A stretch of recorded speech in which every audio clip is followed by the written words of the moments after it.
General discussion on annual financial statement budget. Sri T. Harish Rao garu.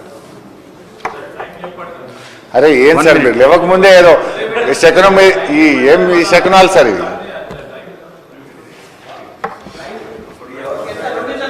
3 hours sir budget కంటే ఎక్కువ ఏం important ఉంటుంది sir ఈ house కు బడ్జెట్ కంటే ఇంకా ముఖ్యమైనది ఏమైనా ఉంటుందా సార్ అధ్యక్ష ముందుగా బడ్జెట్ పై మాట్లాడేందుకు మాకు అవకాశం ఇచ్చినందుకు మీకు ధన్యవాదాలు తెలియజేస్తూ రాష్ట్ర ఉప ముఖ్యమంత్రి వర్యులు గౌరవ ఆర్థిక శాఖ మంత్రి వర్యులు బట్టి విక్రమార్క గారు 4వసారి ఈ సభలో వార్షిక బడ్జెట్ను ప్రవేశపెట్టినందుకు వారికి నా హృదయపూర్వక శుభాకాంక్షలు. అధ్యక్ష బడ్జెట్ అంటే కేవలం అంకెల గారడి కాదు. ఇది ప్రభుత్వం తన ఆర్థిక సామాజిక లక్ష్యాలను చేరుకోవడానికి దానికోసం ఎంచుకున్న మార్గానికి బడ్జెట్ ఒక నిలువుటద్దం. బడ్జెట్లో రాసే ప్రతి అక్షరానికి ప్రకటించే ప్రతి అంకెకు కట్టుబడి ఉన్నప్పుడే ఆ ప్రభుత్వానికి విశ్వసనీయత ఉంటుంది. కాంగ్రెస్ ప్రభుత్వం అధికారంలోకి వచ్చి ఇప్పటికి దాదాపు 2.5 సంవత్సరాలు అవుతా ఉంది అధ్యక్ష. అంటే 5 ఏళ్ల కాలంలో సగం కాలం ముగిసింది. ఇప్పటికే 3 బడ్జెట్లు అయిపోయినాయి. ఇంకొకటి మాత్రమే పూర్తి స్థాయి బడ్జెట్ ఈ కాంగ్రెస్ ప్రభుత్వానికి మిగిలి ఉన్నది అధ్యక్ష. గత బడ్జెట్లో ఇచ్చిన హామీలు ఏమైనాయి, చేసిన కేటాయింపులు క్షేత్రస్థాయికి చేరాయా అని ఆత్మవిమర్శ చేసుకోవాల్సినటువంటి అవసరం ఉంది అధ్యక్ష. కానీ బట్టి గారు నిన్న ప్రవేశపెట్టిన బడ్జెట్ చూస్తూ ఉంటే అధ్యక్ష ఈ ఆత్మవిమర్శ చేసుకున్నట్టుగా నాకు కనిపించడం లేదు అధ్యక్ష. అందుకే ఈ బడ్జెట్ మీద మాట్లాడే ముందు బట్టి గారు గతంలో ప్రవేశపెట్టిన 3 బడ్జెట్ ప్రసంగాల యాక్షన్ టేకన్ రిపోర్ట్ను ముందుగా నేను మీ ద్వారా సభ ముందు ఉంచదలుచుకున్న అధ్యక్ష. తర్వాత నేను ఈ సంవత్సరం బడ్జెట్లోకి వస్తాను అధ్యక్ష. బట్టి గారు బహుశా మీ దగ్గర పుస్తకాలు ఉండే ఉంటాయి. గతంలో మీరు ఈ హౌస్లో ప్రసంగించినటువంటి 3 పుస్తకాలు మీ దగ్గర ఉన్నాయా, లేదంటే పంపించమంటే నేను పంపిస్తాను సార్. ఎందుకంటే నేను మాట్లాడేది వేగంగా మాట్లాడను. మీ పుస్తకాల సారాంశంలో మీరు చెప్పినటువంటి మాటలను ఉటంకించే నేను మాట్లాడడం జరుగుతుంది అధ్యక్ష. అధ్యక్ష 2024-25 అధ్యక్ష బడ్జెట్ ప్రసంగంలో 24-25 బుక్ అధ్యక్ష పేజ్ నంబర్ 7 అధ్యక్ష. ఇందులో బట్టి గారు ఏమన్నారంటే అధ్యక్ష, మేమిచ్చిన హామీలు ఎన్నికల్లో ఏదే విధంగా గెలవాలనే ఉద్దేశంతో ఇచ్చినవి కావు, ప్రజల గుండె చప్పుళ్లకు స్పందించి రూపొందించినవే. మా హామీలు అలవి కాని హామీలని ప్రతిపక్షాలు పదే పదే విమర్శలు చేస్తుండడం గమనార్హం. సంకల్ప బలం, చిత్తశుద్ధి, సమర్థత, నిజాయితీ పునాదులుగా నిర్మితమైన మా ప్రభుత్వానికి అలవి కానివి లేనే లేవని నిరూపించాను అని బడ్జెట్ ప్రసంగంలో బట్టి గారు సెలవిచ్చారు అధ్యక్ష. మొదటి బడ్జెట్ ప్రసంగం వారు చెప్పడం వెనక వీళ్ళంతా బల్లలు కూడా కొట్టారు అధ్యక్ష, చాలా గట్టి కొట్టారు అధ్యక్ష. అధ్యక్ష నేను ఒకటి అడుగుతున్నా అధ్యక్ష, మరి 2.5 ఏళ్లు గడిచిన మీ గ్యారంటీలు ఎందుకు అమలు కాలేదు? మీ సంకల్ప బలం సడలిందా? మీకు చిత్తశుద్ధి కొరవడిందా? నిజాయితీ లోపించిందా? ఎన్నికల మేనిఫెస్టోలో చెప్పిన హామీలు అలవికాని హామీలుగా మార్చింది ఎవరు? మీరు కాదా? నేను ఊరికే మాట్లాడడం లేదు అధ్యక్ష, లేనిపోని అసలే చెప్పడం లేదు అధ్యక్ష. ఓటాన్ అకౌంట్తో సహా 3 బడ్జెట్ ప్రసంగాల్లో చెప్పిన మాటలు మేనిఫెస్టోలో ఇచ్చిన హామీల ప్రాతిపదికగానే మాట్లాడుతున్నాను అధ్యక్ష. మీ బడ్జెట్ల తీరును 3 ముక్కల్లో చెప్పాలంటే అధ్యక్ష, extravagant promises in the manifesto, inadequate allocations in the budget and lack of ground level execution. మేనిఫెస్టోలోనేమో ఆకాశమంత హామీలు, బడ్జెట్లో అసంపూర్తిగా నిధులు, క్షేత్రస్థాయిలో అరకొరగా అమలు అధ్యక్ష. అధ్యక్ష వీరు ఒక్కొక్క శాఖల వారీగా బట్టి గారు గత బడ్జెట్ ప్రసంగాల్లో ఏం చెప్పారో ఒకసారి చూద్దాం అధ్యక్ష. వ్యవసాయం గురించి అయితే చాలా చెప్పారు అధ్యక్ష. మన్నుల నుంచి అన్నం తీసి మనందరినీ కడుపు నింపే నిజమైనటువంటి లోక బాంధవులు రైతులు అధ్యక్ష. ఆ రైతన్నల కోసం గత బడ్జెట్ కేటాయింపులు వాటి అతిగతి ఏమైందో ఒక్కసారి చూద్దాం అధ్యక్ష.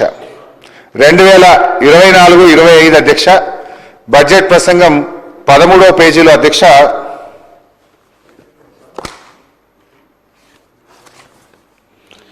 ఏ పని అయినా ఆగవచ్చు, కానీ వ్యవసాయం ఆగదు. Everything can wait but not agriculture అని జవహర్లాల్ నెహ్రూ గారిని ఉటంకిస్తూ భట్టి గారు తన బడ్జెట్ ప్రసంగంలో చెప్పారు అధ్యక్ష.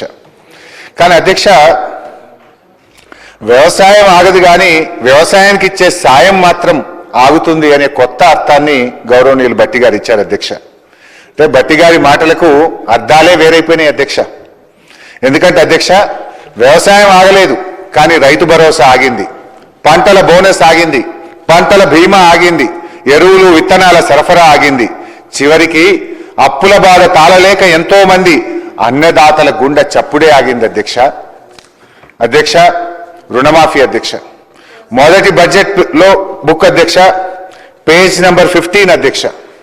మొదటి బడ్జెట్ బుక్ లో పేజ్ నెంబర్ 15 లో భట్టి గారు ఏమన్నారో చదువుతున్నాను అధ్యక్ష. అరకొర రుణమాఫీ కాకుండా రైతులకు నిజమైన మేలు జరగాలనే ఉద్దేశంతో మా ప్రభుత్వం ఒక్కసారిగా 31,000 కోట్ల రుణమాఫీ చేయాలని సంకల్పించింది అని వారి ప్రసంగంలో చదివారు అధ్యక్ష. కానీ అధ్యక్ష, రుణమాఫీ విషయంలో ఈ ప్రభుత్వ తీరు ఎట్లుందంటే పిల్లికి చెలగాటం, ఎలుకకు ప్రాణ సంకటం అన్నట్టు తయారైంది అధ్యక్ష. ముందేమో బ్యాంకర్ల మీటింగ్లో రుణమాఫీకి 51,000 కోట్లు అవసరమవుతాయని చెప్పారు అధ్యక్ష.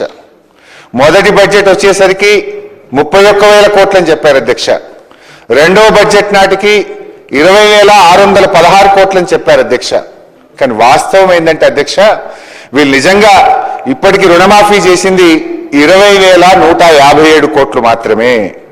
అంటే అధ్యక్ష, ఎండల ఐస్ ముక్క కరిగిపోయినట్టు రుణమాఫీ అంకెలు కరిగిపోతా ఉన్నాయి. ఒకటే ప్రభుత్వం ఇన్ని లెక్కలుంటాయా అధ్యక్ష? బ్యాంకర్ల దగ్గర ఒక లెక్క, బడ్జెట్లో ఒక లెక్క, వాస్తవంగా చేసింది ఇంకో లెక్క అధ్యక్ష. మొన్న గవర్నర్ గారి ప్రసంగంలో 2 రోజుల క్రితం గవర్నర్ గారి ప్రసంగంలో కూడా తప్పుడు అంకెలు పెట్టారు అధ్యక్ష. గవర్నర్ గారి ప్రసంగంలో 20,616 అని గవర్నర్ గారి చేత కూడా అబద్ధాలు చెప్పించారు అధ్యక్ష. వాస్తవంగా జరిగింది 20,157 కోట్లు మాత్రమే. ఇది ఎట్లుందంటే అధ్యక్ష, పంచపాండవులు ఎంతమంది అంటే మంచం కోళ్ళ వలె 3 అని చెప్పిందట అధ్యక్ష. మంచం కోళ్ళ వలె 3 అని చెప్పి 2 వేళ్లు చూపించి ఒక గీత గీసినట్టుంది అధ్యక్ష. అధ్యక్ష, బ్యాంకు అప్పు ఉన్న ఒక రైతును, ఒక బక్క రైతును మోసగించడానికి ఇన్ని జిమ్మిక్కులు, ఇన్ని మ్యాజిక్కులు అవసరమా అధ్యక్ష? భట్టి గారు తన ప్రసంగంలో అరకొర మాఫీ చేయము, ఒక్కసారి 31,000 కోట్లు చేస్తా అని చెప్పారు అధ్యక్ష. అసలు అది ఎందుకు చెప్పారు అని ఆలోచిస్తే స్పెసిఫిక్గా ఎందుకు అంత గట్టిగా భట్టి గారు చెప్పారంటే వారు చేయదలుచుకున్నది అరకొర మాఫీ అని ఇప్పుడు అర్థమవుతా ఉంది అధ్యక్ష. అధ్యక్ష, నేను ముందే చెప్పిన అధ్యక్ష, భట్టి గారి మాటలకు అర్థాలే వేరులే అని. ఎందుకంటే అధ్యక్ష, ఇక్కడ ట్విస్ట్ ఉంది అధ్యక్ష. అసలు ట్విస్ట్ ఇక్కడ ఉంది అధ్యక్ష. ఏంటంటే అధ్యక్ష, ముఖ్యమంత్రి గారు ఒక మీటింగ్లో చెప్పారు అధ్యక్ష, 2 లక్షల పైన ఉన్న వాళ్ళందరూ కూడా మీది డబ్బులు మీరు కట్టేయండి, వెంటనే మీ 2 లక్షల రుణం మాఫీ చేస్తామని ముఖ్యమంత్రి గారు చెప్పారు అధ్యక్ష. ఎంతైనా ముఖ్యమంత్రి కదా అధ్యక్ష. ఆయన మాటల్ని టీవీల్లో, పేపర్లలో చూసిన అమాయక రైతులు భార్య మెడల్లో ఉండే పుస్తలమ్ముకోనో, గొలుసులమ్ముకోనో, అధిక వడ్డీకి అప్పు తెచ్చుకోనో పాపం ఆ 2 లక్షల మీద ఉన్న డబ్బులు కట్టారు అధ్యక్ష. ఇలా వారి పరిస్థితి ఏమైపోయింది అధ్యక్ష? ముఖ్యమంత్రిని నమ్మిన పాపానికి అటు పాత అప్పు తీరలేదు, పైనుంచి కొత్త అప్పు కూడా మీద పడ్డది అధ్యక్ష. రైతుల పరిస్థితి గోడ దెబ్బ, చెంప దెబ్బ అన్నట్టు తయారైపోయింది అధ్యక్ష. రైతులను అప్పుల ఊబిలో నుంచి బయటపడేస్తానన్న మీ అభయహస్తం రైతుల పాలిట భస్మాసుర హస్తంగా మారింది. వారిని ఇంకా ఇంకా అప్పుల ఊబిలోకి నెట్టారు అధ్యక్ష. అధ్యక్ష, నా నియోజకవర్గం సిద్దిపేటలోనే 2 లక్షల లోపు రుణమాఫీ కాని రైతులు 10,217 మంది ఉన్నారు. 2 లక్షల పైన ఉండి రుణమాఫీ కానటువంటి రైతులు 12,632 మంది ఉన్నారు. మొత్తం 43,363 మంది రైతుల్లో 52% మందికి ఇంకా నా సిద్దిపేట నియోజకవర్గంలోనే ఇప్పటిదాకా రుణమాఫీ కాలేదు అధ్యక్ష. ఆదిలాబాద్ నియోజకవర్గంలో 17,000 మంది రుణమాఫీ కోసం ఎదురు చూస్తా ఉన్నారు. రుణమాఫీ కానటువంటి 17,000 మంది సంతకాలతో కూడిన వినతి పత్రాలను మాజీ మంత్రి జోగు రామన్న గారు మొన్న 2 రోజుల క్రితం స్వయంగా రైతుల్ని తీసుకొని వచ్చి మా బీఆర్ఎస్ ఎల్పీ ఆఫీస్లో మొత్తం 17,000 సంతకాలతో ఉన్నటువంటి దరఖాస్తులు మాకు ఇచ్చిపోయారు అధ్యక్ష. అంటే నేను అనేది అధ్యక్ష, ఈ రుణమాఫీ అనేది ఒక సిద్దిపేట, ఆదిలాబాద్ కాదు అధ్యక్ష. రాష్ట్రంలో ఏ నియోజకవర్గంలో చూసినా అదే పరిస్థితి అధ్యక్ష. నాకు రుణమాఫీ కాలేదు సారు, మేమేం పాపం చేసినాం సారు అని ఇలా అనేక మంది రైతులు ఎక్కడికి పోయినా కన్నీరు మున్నూరు అవుతా ఉన్నారు అధ్యక్ష.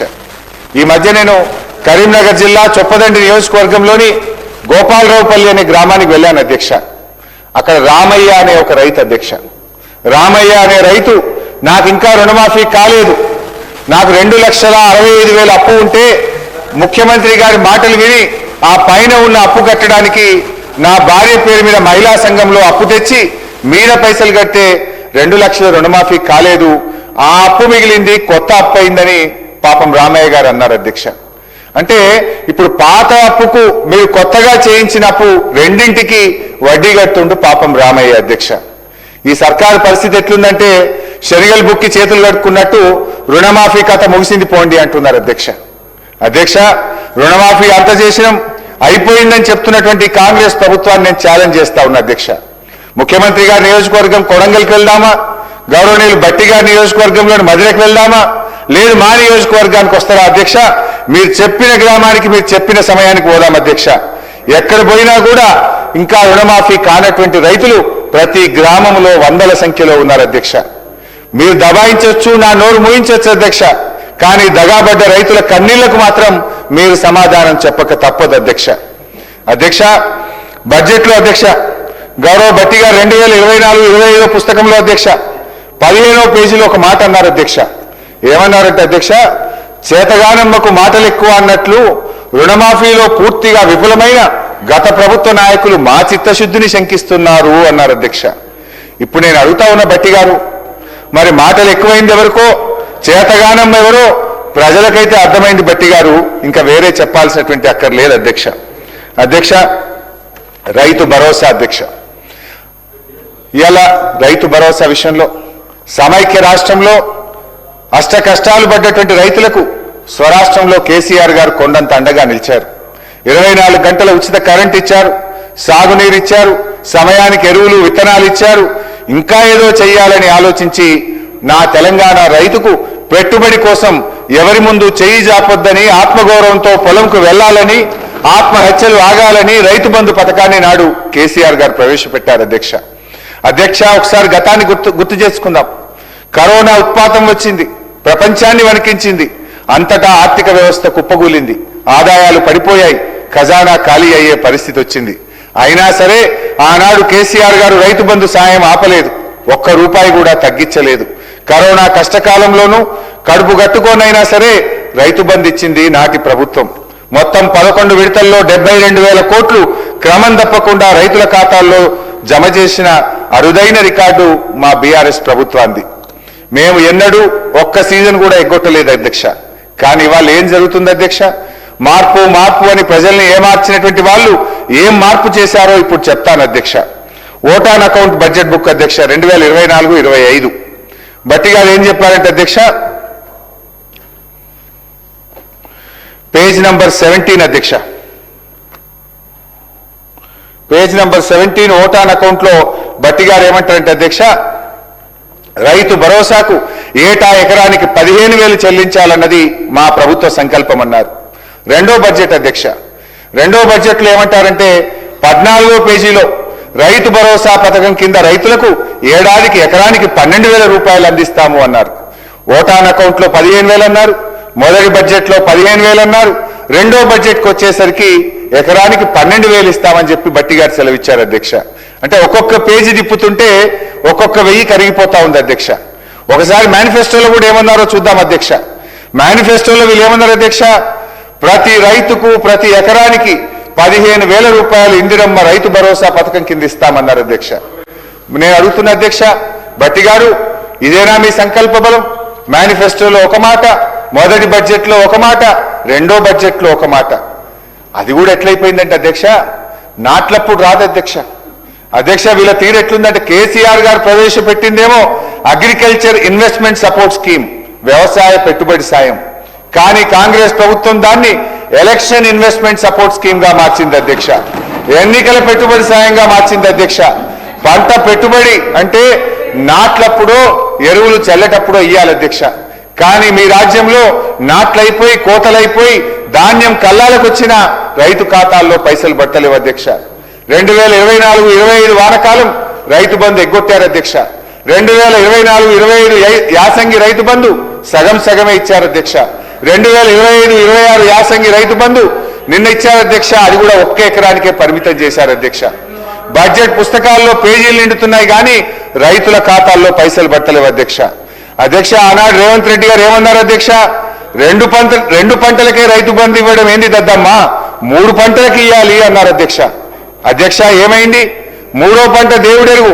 ఉన్న 2 పంటల్లో ఒకదానికి పాతరేసిండ్రు. ఇప్పుడు ఆ దద్దమ్మ ఎవరో వారి విజ్ఞతకే వదిలేస్తున్న అధ్యక్ష. సీజన్కు 9,000 కోట్లు అనుకున్నా ఇప్పటి వరకు రైతు భరోసా కింద మీరు పడ్డ బకాయిలు 19,000 కోట్ల రూపాయలు అధ్యక్ష. ఇక్కడే ఒక టెక్నిక్ ప్రయోగించింది అధ్యక్ష.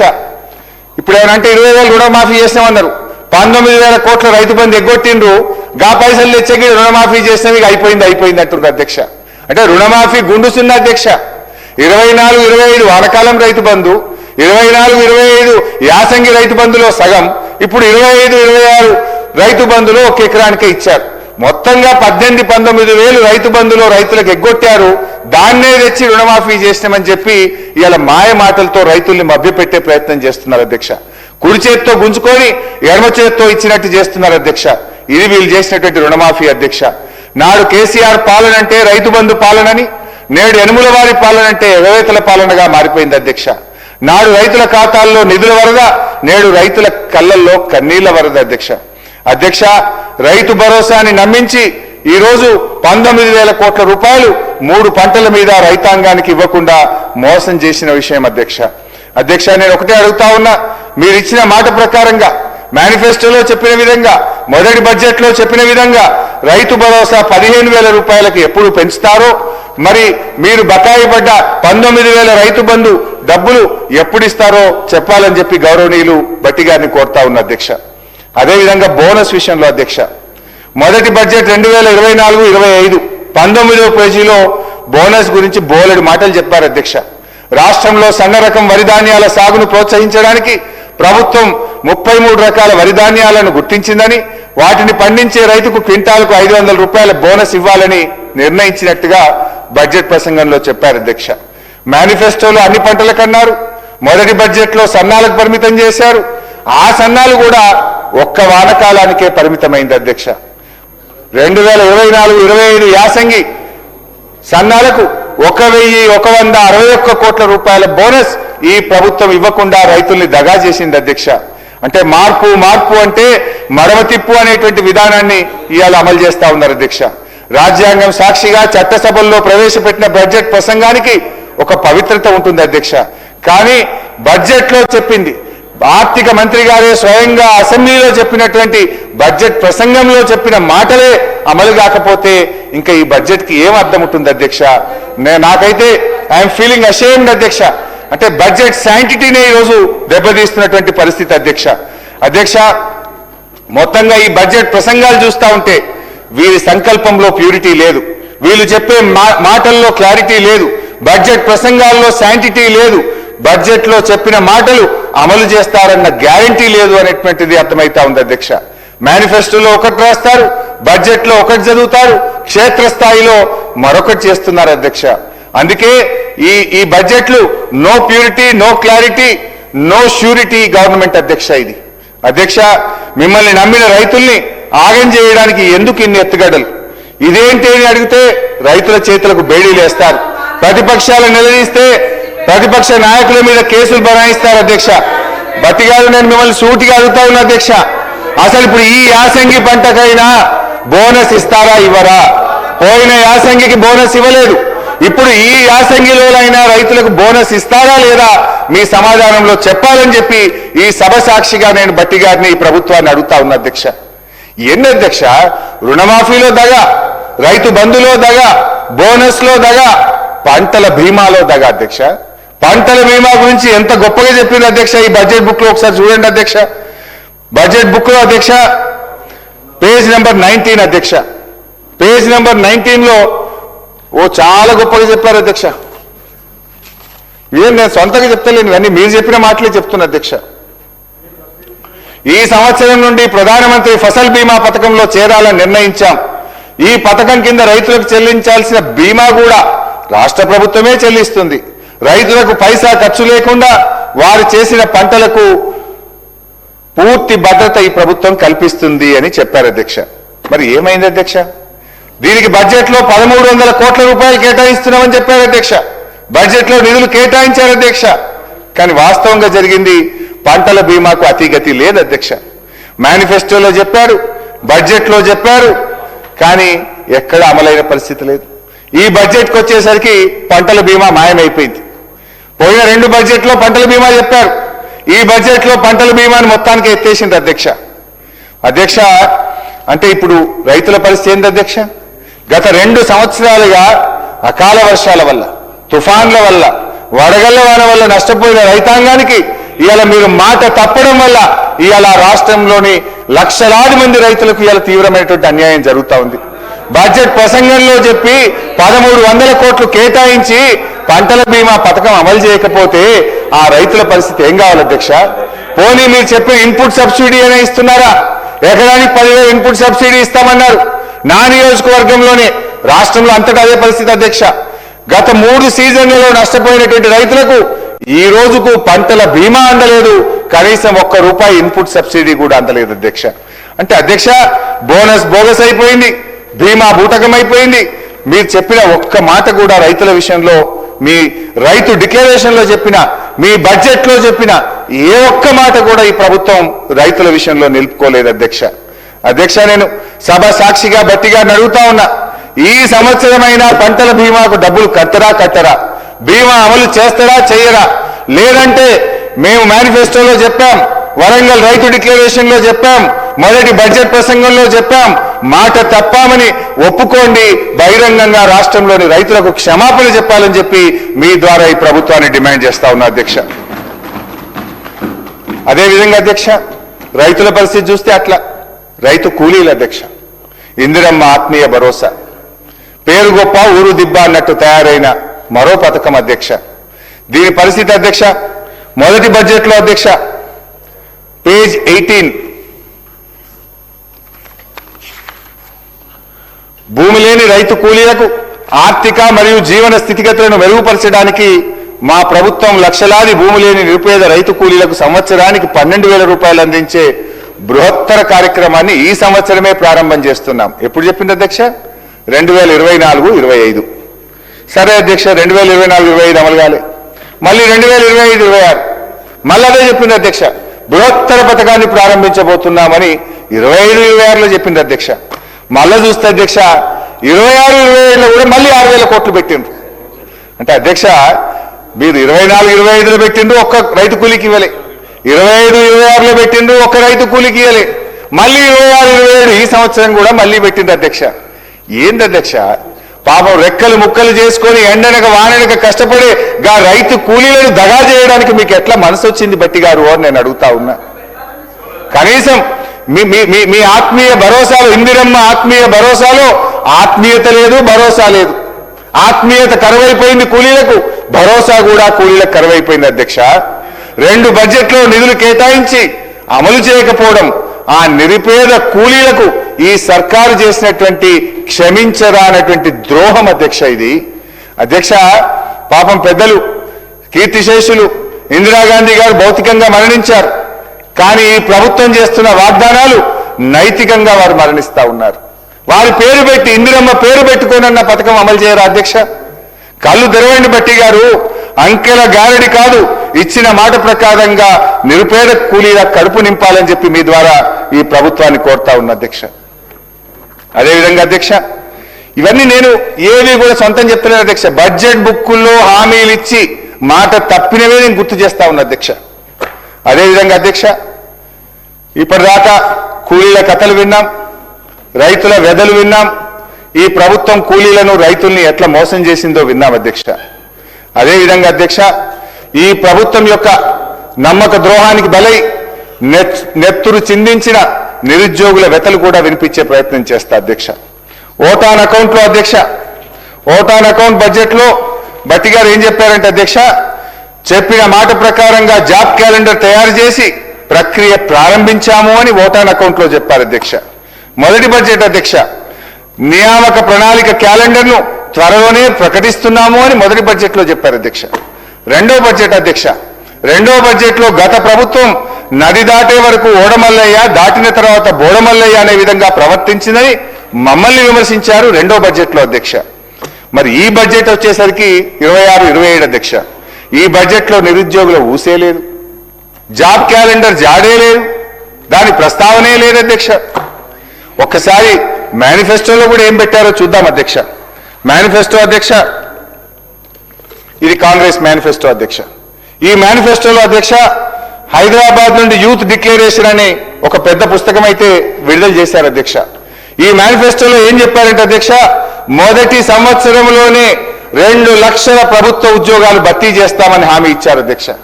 నేను అడుగుతా ఉన్న భట్టి గారిని, ఆ 2 లక్షల ఉద్యోగాలు ఇచ్చారా? ఎవరికి ఇచ్చారు? మొదటి సంవత్సరం గడిచిపోయింది, రెండవ సంవత్సరం గడిచిపోయింది. మరి చేయండి. ఒకవేళ ఉద్యోగాలు ఇచ్చుంటే నిరుద్యోగుల విజయోత్సవాలు కూడా జరపండి భట్టి గారు. ఎందుకో చేస్తలేరు నిరుద్యోగుల విజయోత్సవాలు. అంటే ఇక ఈ ముఖ్యమంత్రి గారు అయితే మరీ విడ్డూరం అధ్యక్ష. నిరుద్యోగులకు ఉద్యోగాలు ఎక్కువైపోయి ఇక నోటిఫికేషన్లు చాలు అంటున్నారని చెప్పి సెలవిస్తారు ఆయన. పోదామా మరి? నేను అడుగుతా స్పీకర్ గారు, ఒక పావు గంట హౌస్ అడ్జెంట్ చేయండి సార్. ఇక్కడనే చేశారు అశోక్ నగర్. భట్టి గారు మేము అందరం కలిసి అశోక్ నగర్ సెంట్రల్ లైబ్రరీకి పోయి అడుగుదాం. మరి నిరుద్యోగులు నోటిఫికేషన్లు చాలు అంటున్నారా? మీరు ఇచ్చిన ఉద్యోగాలతో వాళ్ళు సాటిస్ఫై అయ్యారా? వాళ్ళ మాటలు ఏందో ఒక్కసారి పోయి వినొద్దాం. ఎందుకు అధ్యక్ష ఈ రకంగా నిరుద్యోగ యువకులను వంచిస్తారు అధ్యక్ష? నాడు ఓట్ల కోసం అశోక్ నగర్ సెంట్రల్ లైబ్రరీ చుట్టూ తిరిగారు. నిరుద్యోగుల మెడలో కాంగ్రెస్ కండువాలు వేసి జిల్లాల్లో వారిని తిప్పి ప్రచారం చేయించుకున్నారు. ఇప్పుడు అదే అశోక్ నగర్ లో ఉద్యోగాలు అడిగిన విద్యార్థుల వీపులను విమానం మూత మోగిస్తా ఉన్నారు అధ్యక్ష. తలలు పగలగొట్టారు. చివరికి చదువుల తల్లి నివసించే సిటీ సెంట్రల్ లైబ్రరీకి కూడా నెత్తురు మరకలంటిచ్చారు అధ్యక్ష. ఎన్నికల ముందు డిక్లరేషన్ తో మీకు అధికారం దక్కింది. బట్ ఎన్నికలైన తర్వాత నిరుద్యోగులకు ఏం దక్కింది అధ్యక్ష? నిరుద్యోగులకు పాపం దక్కింది, డిప్రెషన్ దక్కింది, సప్రెషన్ దక్కింది అధ్యక్ష. ఎన్నికలు దాటడానికి నిరుద్యోగులను ఓడలా వాడుకొని గెలిచిన తర్వాత వాళ్ళను బోడమల్లేలు చేసింది ఎవరో ఇప్పుడు భట్టి గారే సెలవియ్యాలి అధ్యక్ష. అధ్యక్ష, రెండో బడ్జెట్లో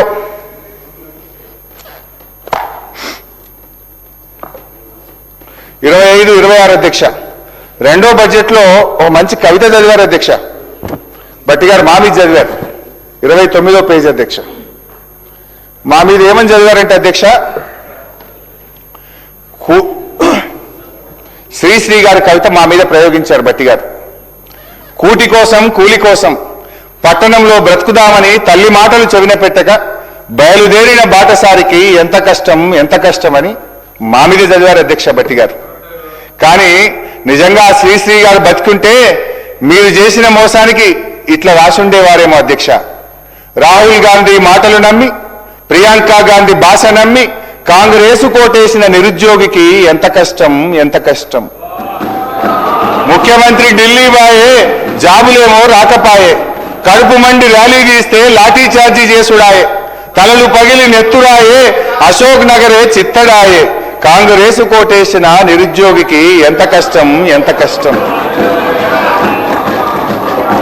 భట్టి గారు, సరే ఇప్పుడు నేను ఇప్పుడే ఒక మాట అన్నాను అధ్యక్ష. ఇప్పుడు ఆ రోజు మేము బడ్జెట్ ప్రవేశపెట్టినాము, దాని మీద చర్చ జరిగింది, బిల్లు పాస్ అయింది, దాని మీద ప్రజలు తీర్పు ఇచ్చిండ్రు. దట్స్ ఓవర్ అధ్యక్ష.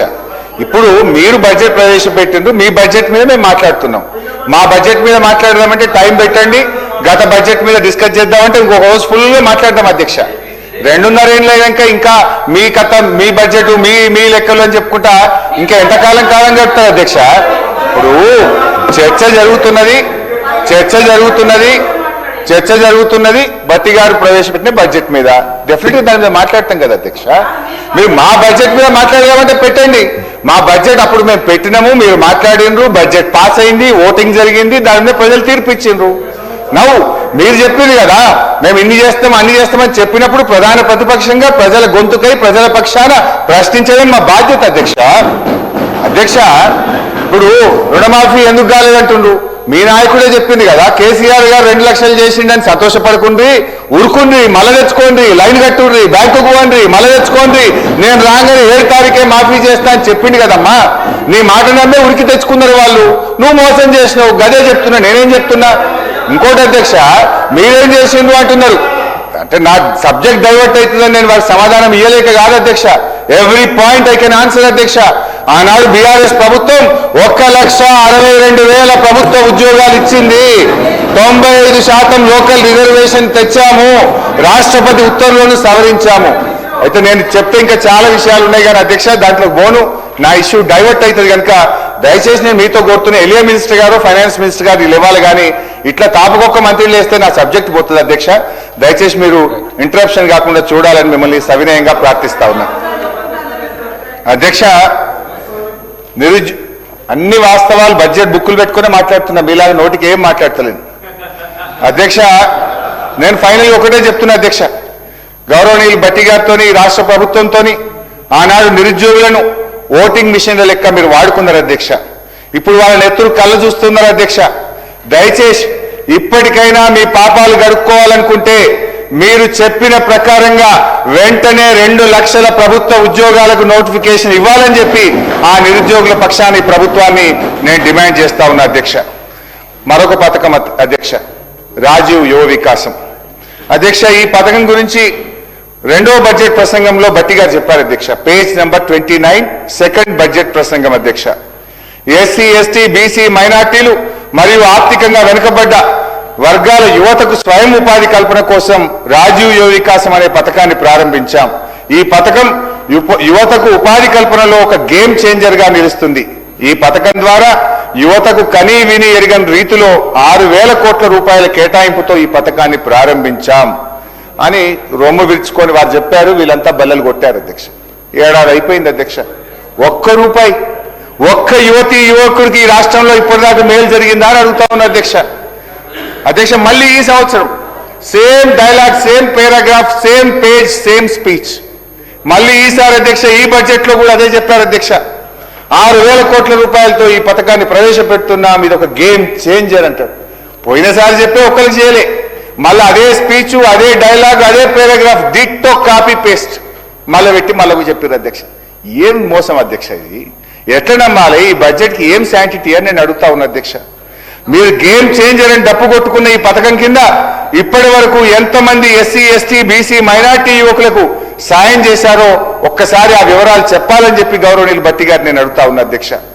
కానీ విని ఎరగని రీతిలో కేటాయించిన 6,000 కోట్లు ఏ యువకుల ఖాతాల్లో పడ్డాయో, ఎవరి జేబుల్లోకి మళ్ళాయో, లేక మీ ఎగవేతల ఖాతాలో జమైనాయా క్లారిఫై చేయాలని చెప్పి భట్టి గారిని నేను అడుగుతా ఉన్నా అధ్యక్ష.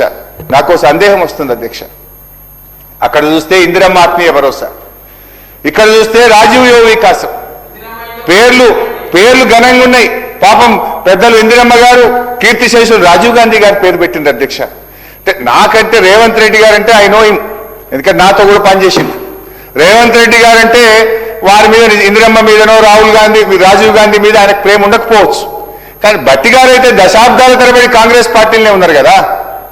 మీరైతే కాంగ్రెస్ పార్టీలనే ఉన్నారు కదా భట్టి గారు. మీ పెద్దల పేర్లు పెట్టి పథకాలు అమలు చేయకపోవడం వల్ల ఇది వారిని గౌరవిస్తున్నారా, మీరు వారిని అవమానపరుస్తున్నారా? ఒకవేళ మీకు అమలు చేసే ఉద్దేశమే లేకపోతే భట్టి గారు, రాజీవ్ యువ వికాసం అనే బదులు రేవంత్ ఆత్మీయ మోసం అని పెట్టుకోండి, లేదు భట్టి విక్రమార్క గారి యువ భ్రమలు అని పెట్టుకోండి. మీ పేర్లు పెట్టుకోండి, వాళ్ళ పేర్లు పెట్టి ఎందుకు మోసం చేస్తున్నారని చెప్పి నేను అడుగుతా ఉన్నా అధ్యక్ష. అధ్యక్ష, మహిళల విషయంలో ఏం చెప్పారు? మహిళల విషయంలో అధ్యక్ష, ఇది 24-25 బడ్జెట్ అధ్యక్ష. Page number 34.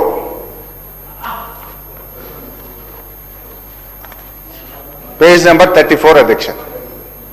ప్రతి సంవత్సరానికి కనీసం 20,000 కోట్లకు తగ్గకుండా వచ్చే 5 సంవత్సరాల్లో 1,00,000 కోట్ల రూపాయల వడ్డీ లేని రుణాలు అందించాలని మా ప్రభుత్వం సంకల్పించింది.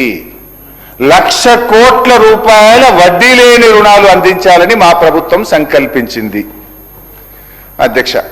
రెండో బడ్జెట్ అధ్యక్ష, 25-26, పేజ్ నెంబర్ 37.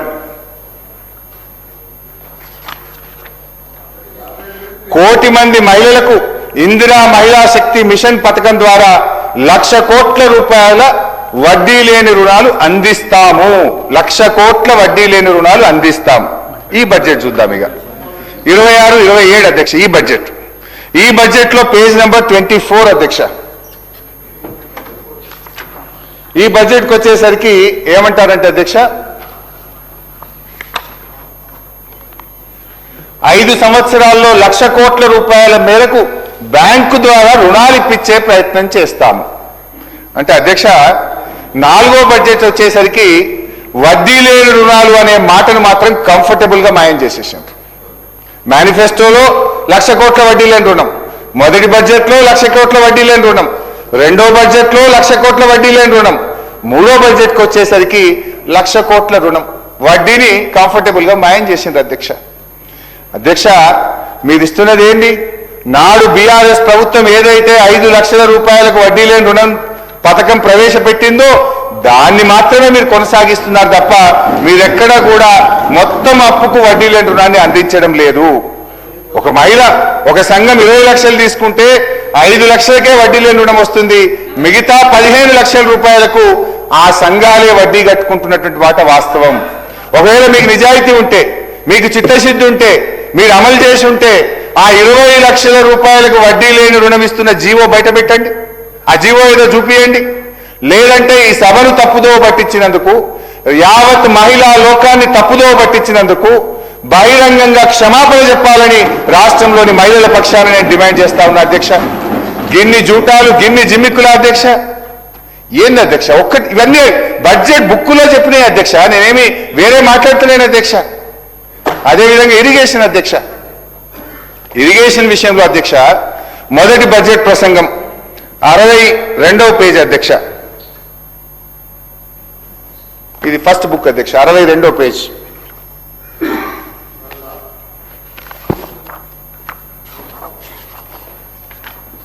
ఏం చెప్పారు అధ్యక్ష?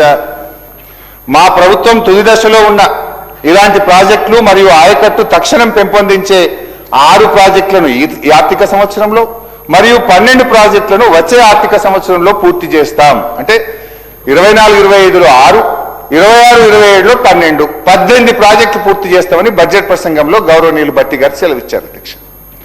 అదేవిధంగా ఉత్తమ్ గారు బడ్జెట్ పద్దుల మీద మాట్లాడినప్పుడు మొదటి సంవత్సరం 6,55,000 ఎకరాలకు ఇస్తాం, 25-26లో 5,05,000 ఎకరాలకు సాగునీరు అందిస్తామని చెప్పి గౌరవనీయులు ఉత్తమ్ గారు కూడా చెప్పారు అధ్యక్ష. నేను అడుగుతా ఉన్నా ఇప్పుడు భట్టి గారిని, ఉత్తమ్ గారిని ఒక్కసారి గుండె మీద చేసుకొని చెప్పండి అధ్యక్ష, మీరు చెప్పిన ఆ 18 ప్రాజెక్టులు ఏమైనాయి? ఆ 11,60,000 ఎకరాల ఆయకట్టు ఏమైంది? 2.5 ఏళ్ల మీ పాలనలో ఒక్క ప్రాజెక్ట్ అయినా పూర్తయిందా? ఒక్క ఎకరానికైనా నీళ్లు ఇచ్చారా అని నేను అడుగుతా ఉన్నాను అధ్యక్ష. మీ బడ్జెట్ పుస్తకాల్లోనే నీళ్లు దుంకుతున్నాయి, మీ బడ్జెట్ పుస్తకాల్లోనే ఆయకట్టు పెరుగుతుంది తప్ప క్షేత్రస్థాయిలో ప్రాజెక్టులు పూర్తి కావడం లేదు, ఆయకట్టు పెరగడం లేదు అధ్యక్ష. అదేవిధంగా అధ్యక్ష బడ్జెట్ ప్రసంగంలో భట్టి గారు 24-25 అధ్యక్ష, పేజ్ నెంబర్ 8 అధ్యక్ష, ఎంత గొప్పగా చెప్పారంటే పేజ్ నెంబర్ 8లో బడ్జెట్ అనేది కేవలం అంకెల సమాహారం కాదు, అది మన విలువల మరియు ఆశల వ్యక్తీకరణ కూడా.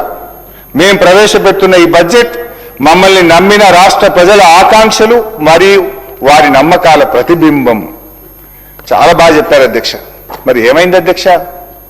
విలువలు అడిగంటిపోయినాయి, ఆశలు ఆవిరైపోయినాయి, ప్రభుత్వం ఆడి తప్పింది, పాలన పూర్తిగా గాడి తప్పింది. చట్టసభల సాక్షిగా లిఖితపూర్వకంగా బడ్జెట్ పుస్తకాల్లో నొక్కి వ్యాఖ్యానించిన అంశాలకే దిక్కు లేకుండా పోతే ఇది ప్రజాపాలన చెప్పుకోవడానికైనా కొంచెమని ఉండాలి కదా అధ్యక్ష.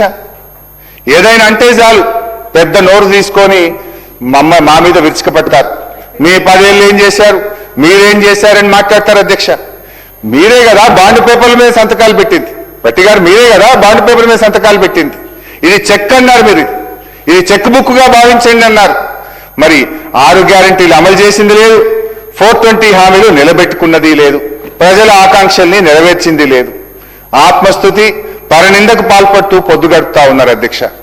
దాదాపు సగం పరిపాలన పూర్తవుతున్న దశలో ప్రవేశపెట్టిన ఈ బడ్జెట్ మరి ఈ బడ్జెట్లో కూడా ఏముందంటే అధ్యక్ష, గాలి మాటలు.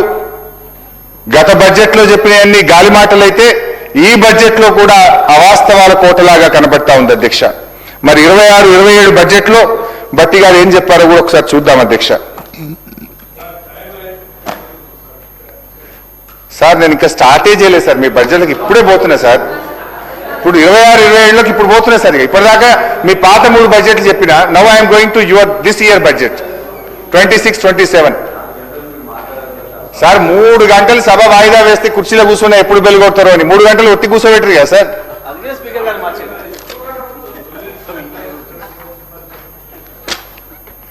బట్టి గారు మీరు ఇక్కడ ఉన్నప్పుడు ఎంత మంచిగా ఉంటారు సార్, గట్ట బొంగనే మారిపోయింది మొత్తం. ఇక్కడ ఉన్నప్పుడు మంచిగా ఉంటారు సార్ మీరు. అధ్యక్ష, ఈ కొత్త బడ్జెట్లో 26-27 బడ్జెట్లో పోయే ముందు అధ్యక్ష, బట్టి గారు ఒక మాట అన్నారు అధ్యక్ష, కొద్దిగా వినాలి బట్టి గారు. 24-25 బడ్జెట్లో మీరు ఒక మాట అన్నారు, మమ్మల్ని విమర్శించే క్రమంలో ఒక మాట అన్నారు. 24-25 ఫస్ట్ బడ్జెట్లో మీరు అన్న మాట గుర్తు చేసి నేను ఈ బడ్జెట్లోకి వెళ్తా అధ్యక్ష. తెలంగాణ రాష్ట్రం ఏర్పడిన 10 ఏళ్ల తర్వాత వాస్తవానికి దగ్గరగా ప్రణాళికాబద్ధమైన బడ్జెట్ను తొలిసారిగా మా ప్రభుత్వం 2024 ఫిబ్రవరి 10న శాసనసభలో ప్రవేశపెట్టడం జరిగింది. For the first time on February 10th, 2024, after 10 years of formation of Telangana, our government has presented a realistic and planned budget అని చెప్పారు అధ్యక్ష. ఇది 24-25. మరి అది ఎంతవరకు రియలిస్టిక్ ఉందో ఒక్కసారి నేను చెప్తా. బట్టి గారు బహుశా మీరు నోట్ చేసుకుంటారో లేదా మీకు తెలిసే ఉంటుంది, మీరు పెట్టిన బడ్జెట్ ఆఫ్ కోర్స్. 2024-25 అధ్యక్ష, వారు చెప్పడం స్టార్టింగ్ ఏమన్నారు, మాది రియలిస్టిక్ బడ్జెట్, మాది ప్లాన్డ్ బడ్జెట్, 10 ఏళ్ల తర్వాత ఫస్ట్ టైం నేను రియలిస్టిక్ బడ్జెట్ పెడుతున్నా అని బల్లగుద్ది చెప్పిండు బట్టి గారు. మరి ఆ బడ్జెట్ రియాలిటీ ఏందో ఇప్పుడు ఒక్కసారి బయట పెడతా అధ్యక్ష. బడ్జెట్ ఎస్టిమేట్ 2024-25 2,90,814 కోట్లు. 2,90,814 కోట్లు. ఆర్ఈ పెట్టిండ్రు పోయినసారి 2,66,608 కోట్లు. ఇప్పుడు యాక్చువల్ ఇప్పుడు బయట పెట్టిండ్రు మీరే. ఇప్పుడు యాక్చువల్ ఈ తెలంగాణ బడ్జెట్ ఇన్ బ్రీఫ్ లో యాక్చువల్ మీరే పెట్టిండ్రు. ఈ బుక్ లో లెక్కనే చెప్తున్నాను, నా లెక్క చెప్తలేను. యాక్చువల్ ఎంత అంటే 2,31,583.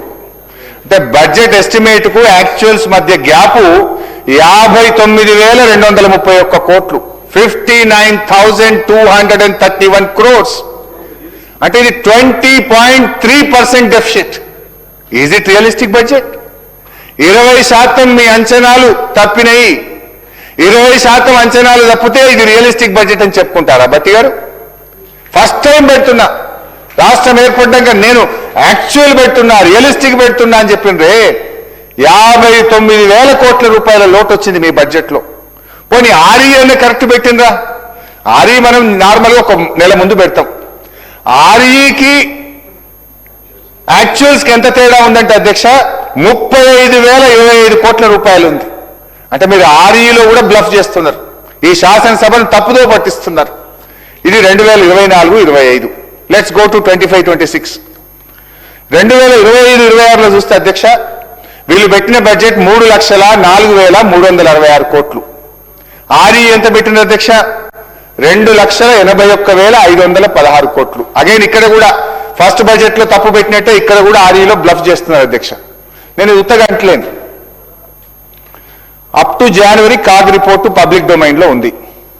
కాగ్ రిపోర్ట్ ప్రకారంగా జనవరి వరకు రాష్ట్ర ప్రభుత్వానికి వచ్చిన ఆదాయం 2,07,558 కోట్లు. అంటే ఇంకా 2 నెలలు కదా, ఫిబ్రవరి మార్చ్. 2,07,000 అంటే 21,000 crores పర్ మంత్ యావరేజ్. ఇంకో 43,000 కోట్లు వేసుకుని ఎంత వస్తుంది? 2,50,000 వస్తుంది. మీరు పెట్టుకున్నది 3,04,000. వచ్చేది ఎంత అధ్యక్ష? 2,50,000 కోట్లు. అగైన్ ఎంత గ్యాప్ అధ్యక్ష? 54,000 కోట్లు. ఫస్ట్ బడ్జెట్ లో 55,000 కోట్ల గ్యాప్, 59,000 కోట్ల గ్యాప్. సెకండ్ బడ్జెట్ లో 54,000 కోట్ల గ్యాప్ అధ్యక్ష. ఇక థర్డ్ బడ్జెట్ నిన్న పెట్టారు. థర్డ్ బడ్జెట్ చూస్తే అధ్యక్ష 26-27 3,24,000 కోట్లు పెట్టారు అధ్యక్ష బట్టి గారు. మరి ఇప్పుడు మన సెకండ్ బడ్జెట్ రీచ్ ఇప్పుడే మనం మాట్లాడుకున్నాం అధ్యక్ష, హార్డ్లీ అది 2,50,000 కంటే ఎక్కువ చేరే పరిస్థితి లేదు. ఇప్పుడు ఎంత పెట్టారు? 3,24 పెట్టిండ్రు, 74,000 కోట్ల రూపాయలు ఎక్కువ పెట్టారు. విల్ ఇట్ రీచ్ అధ్యక్ష? ఈజ్ ఇట్ రియలిస్టిక్ బడ్జెట్ అధ్యక్ష? అంటే ఎవరి చెవుల్లో పువ్వులు పెడతా ఉన్నారు? ఏ పథకాలకు కోత పెడతారు మళ్ళీ నేను అడుగుతా ఉన్నా అధ్యక్ష. ఈసారి కూడా నేను మళ్ళీ చెప్తున్నా, పోయినసారి కూడా చెప్పినా, ఇప్పుడు కూడా మళ్ళీ చెప్తున్నా, మీరు ప్రవేశపెట్టిన ఈ థర్డ్ బడ్జెట్ లో కూడా కనీసం 50,000 కోట్ల రూపాయల లోటు ఉంటది. ఈ 50,000 కోట్లు ఎవరికి కోత పెడతారు?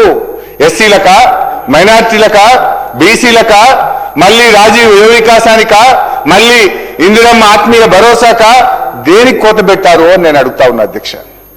మొదటి బడ్జెట్ లో 59,000 కోట్ల గ్యాప్, రెండో బడ్జెట్ లో 54,000 కోట్ల గ్యాప్, మూడో బడ్జెట్ లో కూడా కనీసం 50,000 కోట్ల రూపాయల గ్యాప్ ఉండబోతా ఉన్నది. మరి దీన్ని పట్టుకొని మీరు రియలిస్టిక్ బడ్జెట్, ప్లాన్డ్ బడ్జెట్ అంటే దీనికి మీరు ఏం సమాధానం చెప్తారు? వాస్తవిక బడ్జెట్ అని భ్రమలు కల్పించడం తప్ప వాస్తవంగా మీరు చేస్తున్నది ఏమిటి? It is proved that budget figures have become fiction while expenditure has become a glaring truth.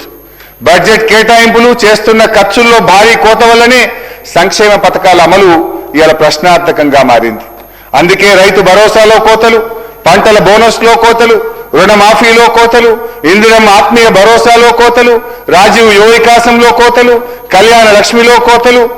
కోతలు మాత్రమే కాదు అధ్యక్ష, అనేక పథకాలు కూడా బంద్ అవుతా ఉన్నాయి.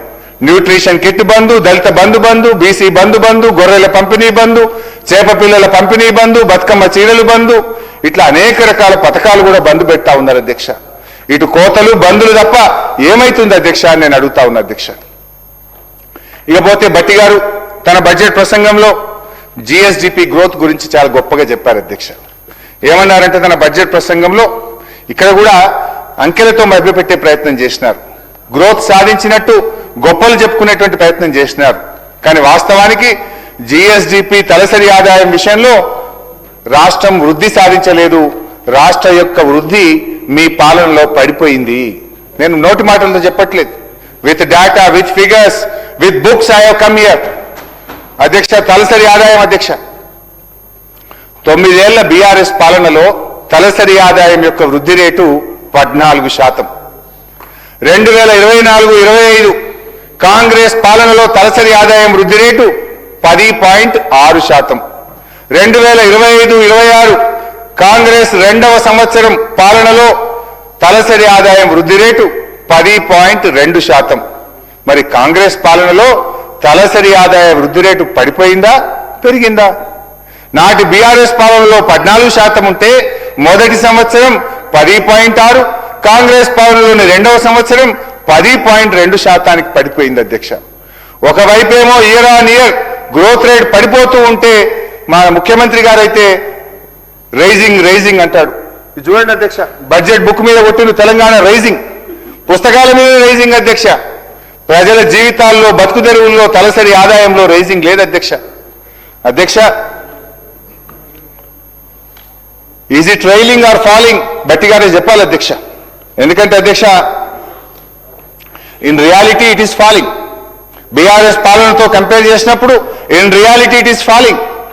అదేవిధంగా జిఎస్డిపి గ్రోత్ రేట్, జిఎస్డిపిలో అధ్యక్ష 9 ఏళ్ల బీఆర్ఎస్ పాలనలో రాష్ట్రం యొక్క జిఎస్డిపి 12% పెరిగింది అధ్యక్ష.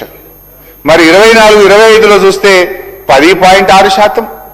కాంగ్రెస్ పాలన రెండవ సంవత్సరంలో 26-27లో చూస్తే 10.7% అధ్యక్ష. ఈ లెక్కలు చూస్తే గ్రోత్ రేట్ పెరిగిందా, పడిపోయిందా? దయచేసి చెప్పండి.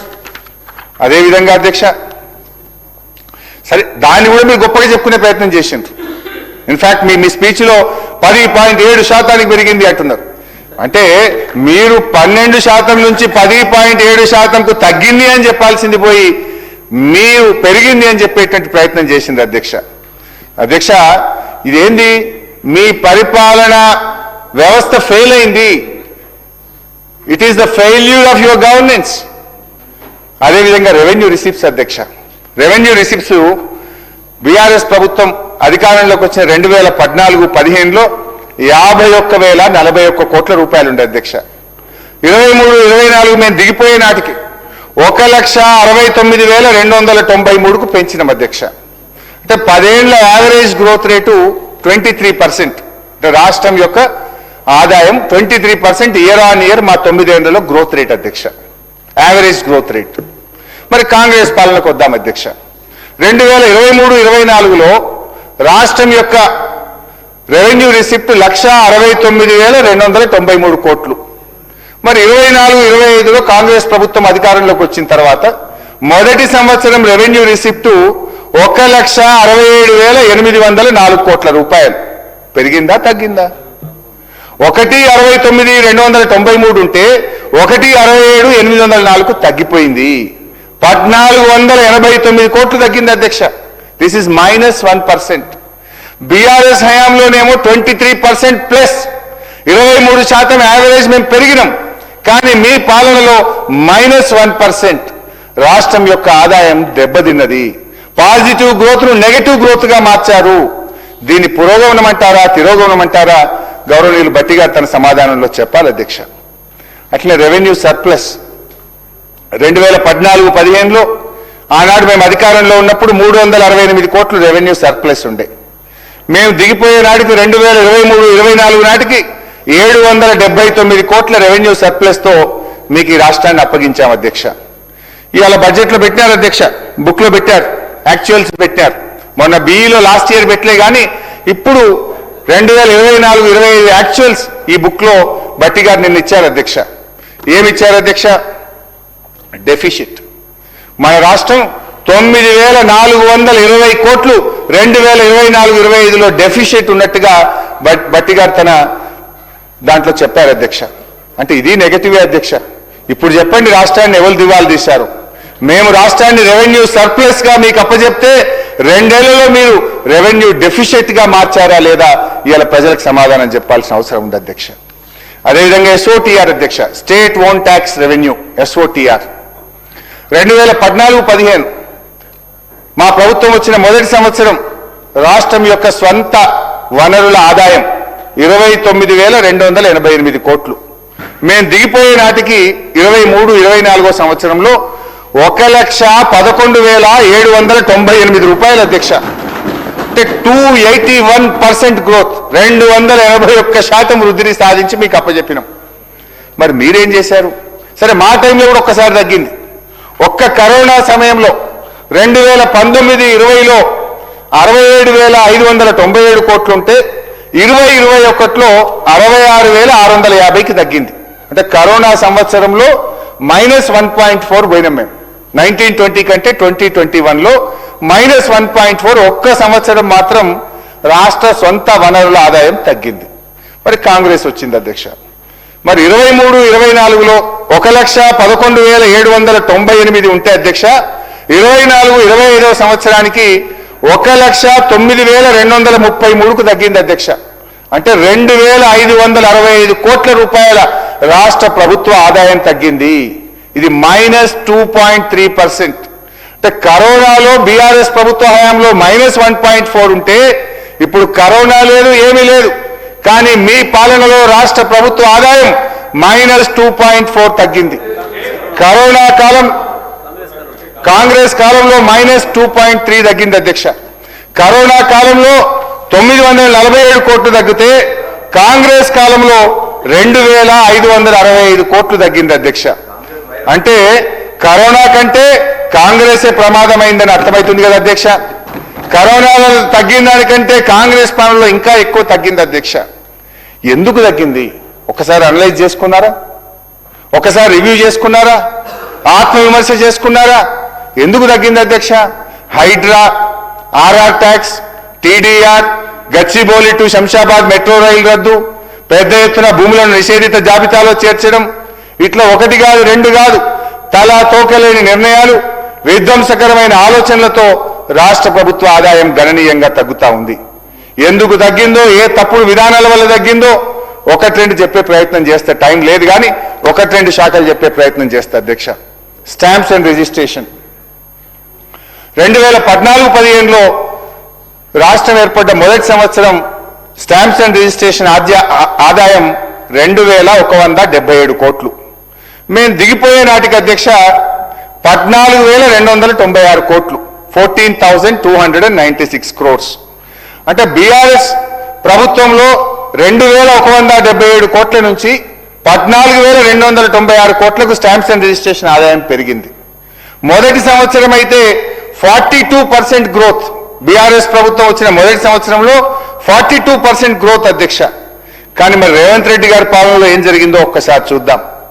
కాంగ్రెస్ ప్రభుత్వం వచ్చిన మొదటి సంవత్సరంలో రిజిస్ట్రేషన్ల ఆదాయం రికార్డు స్థాయిలో పాతాళలోకానికి పడిపోయింది అధ్యక్ష. ఏకంగా -42%. మేము +42% మొదటి సంవత్సరం, మీ మొదటి సంవత్సరం -42% అధ్యక్ష. 8,473 కోట్లకు పడిపోయింది అధ్యక్ష. ఈ సంవత్సరం జనవరి కాగ్ రిపోర్ట్ మొన్న వచ్చింది, ఫిబ్రవరి రాలే, చూస్తా ఉంటే అధ్యక్ష మాట్లాడడానికి ముందేమైనా వస్తుందేమో, ఇంకా దగ్గరగా మాట్లాడదామని ట్రై చేసినా కానీ మాకు దొరకలేదు అధ్యక్ష. బట్ జనవరి కాగ్ రిపోర్ట్ వరకు దాదాపు 12,000 కోట్లు వచ్చింది అధ్యక్ష. ఫిబ్రవరి మార్చి కలిపినా ఇంకా 2023-24 నాటి ఆనాటి ఆదాయం 14,296 కోట్లకు కూడా మీరు చేరుకునే పరిస్థితి కనబట్టలేదు అధ్యక్ష. అంటే even after 2 years of your government there is no growth in stamps and registration department. ఇంకా పాతదే మీరు చేర్చలేరు. ఇది ఎందుకు ఇట్లా జరుగుతూ ఉంది? ఇది మీ పరిపాలన వైఫల్యం కాదా? మీ పరిపాలనలో ఉన్న లోపాల వల్ల కాదా? ఆత్మవిమర్శ చేసుకొని సరి చేసుకోవాలని చెప్పి నేను ప్రభుత్వానికి సూచన ఇస్తా ఉన్నా అధ్యక్ష. అదేవిధంగా అధ్యక్ష, నేను చాలా విషయాలే కానీ కొంత కట్ షార్ట్ చేస్తే అట్లీస్ట్ ఇంకో 1 hour కావాలి అధ్యక్ష నాకు. వెహికల్ ట్యాక్స్ అధ్యక్ష, నేను మంచి సలహా ఇస్తున్నా భయ్, ఆదాయం ఎందుకు తగ్గింది రివ్యూ చేసుకోండి అని చెప్తున్నా. విప్పు గారు పైకి పోయించినప్పుడే అర్థమైంది నాకు, సూచనలు సిగ్నల్ అని అర్థమవుతున్నాయి. విప్పు గారు పోయించండి పైకి, అర్థమైపోయింది. కొత్త విప్పు పోయించండి ఇప్పుడే. నేనేం లాగుల భాష తొండల భాష చెప్తలేను కదా భయ్, మంచి మంచి మంచి సూచనలు ఇస్తున్నా, రివ్యూ చేసుకోండి. వెహికల్ ట్యాక్స్ కరోనా టైం అధ్యక్ష, వెహికల్ ట్యాక్స్ లో అధ్యక్ష కరోనా టైంలో తప్ప బీఆర్ఎస్ పాలనలో ఎప్పుడూ ఆర్టీఏ ట్యాక్స్ తగ్గలేదు అధ్యక్ష. 2023-24లో మేము దిగిపోయినప్పుడు ఆర్టీఏ ద్వారా వచ్చే ఆదాయం 7,095 కోట్ల అధ్యక్ష. మరి కాంగ్రెస్ పాలనలో మొదటి సంవత్సరం 24-25లో 6,992 కోట్లకు పడిపోయింది. వాట్ డస్ దిస్ ఇండికేట్ అధ్యక్ష? ఎందుకు పడిపోయింది? ఎక్కడ లోపం ఉంది? రివ్యూ చేసుకోండి. కరోనా లేదు కదా ఇప్పుడు. అరే మా హయాంలో కరోనా వచ్చింది, పెద్ద నోట్ల రద్దు వచ్చింది, మాకెన్నో ఇబ్బందులు వచ్చినాయి, కానీ మీకేం లేదు కదా. కరోనా కంటే కాంగ్రెస్ డేంజర్ అని అర్థమవుతుంది ఇప్పుడు అధ్యక్ష. సరే, నేను పాలిటిక్స్ లాస్ట్ పోతా అధ్యక్ష. నా only I will confine to the subject అధ్యక్ష. కేంద్ర ప్రభుత్వ గ్రాంట్లు అది కూడా చూద్దాం ఒకసారి. బట్టి గారు ఇట్లా మోసం చేస్తే ఎట్లా సార్? మీరు 23-24లో గ్రాంట్ ఇన్ ఎయిడ్ కేంద్రం నుంచి మనకు వచ్చింది 9,933 కోట్లు. 24-25లో వచ్చింది మీ ప్రభుత్వంలో 7,913 కోట్లు, తగ్గింది. మాకంటే మీ హయాంలో ఢిల్లీ నుంచి డబ్బులు తేవడంలో కూడా మీరు ఫెయిల్ అయింది. 7,913 కోట్లకు తగ్గింది. ఓకే, గ్రాంట్ ఇన్ ఎయిడ్ తగ్గింది.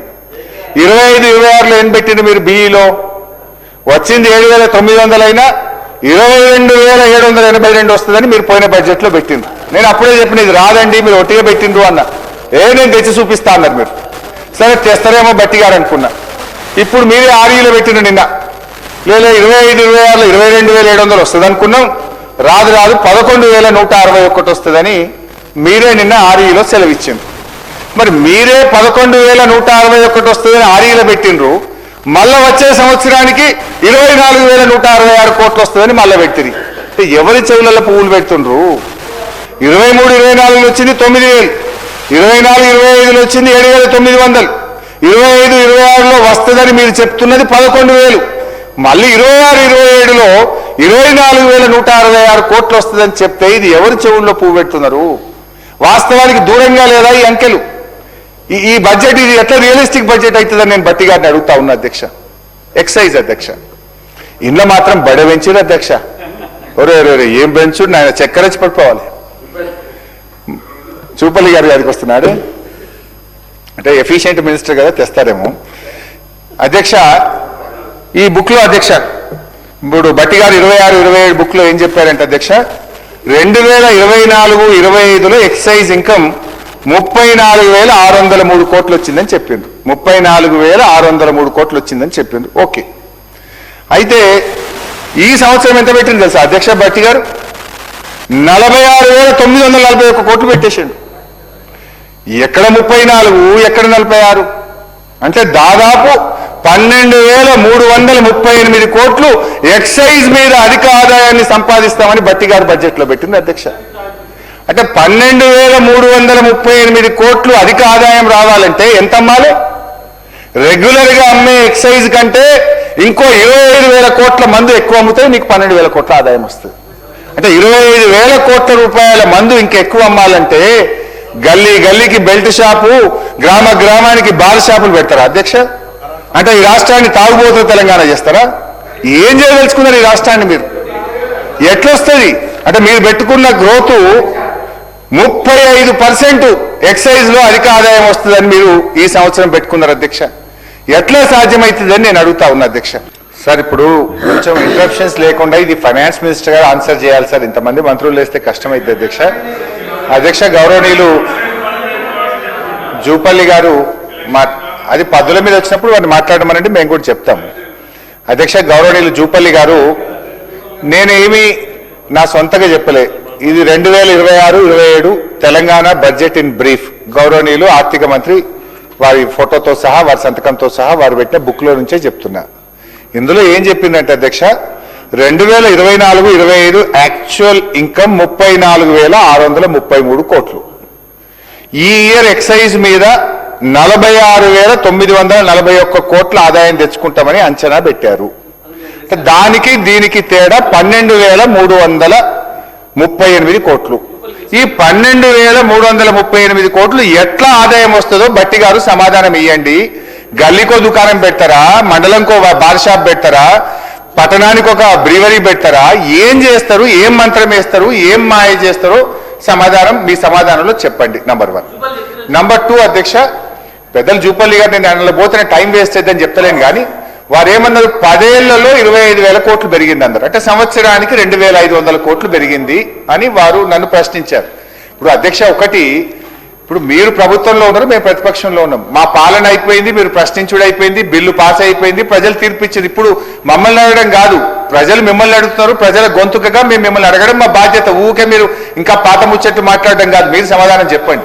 But one thing is clear, 10 ఏళ్లలో యావరేజ్ బీఆర్ఎస్ హయాంలో 2,500 పెరిగిందని మీరే చెప్పారు. నేనేమంటున్నా, ఇప్పుడు మీరు ఒక్క సంవత్సరమే 12,338 కోట్లు ఎట్లా పెరుగుతుంది? 2,500 ఎక్కడా, 12,300 ఎక్కడా అని అడుగుతున్నా.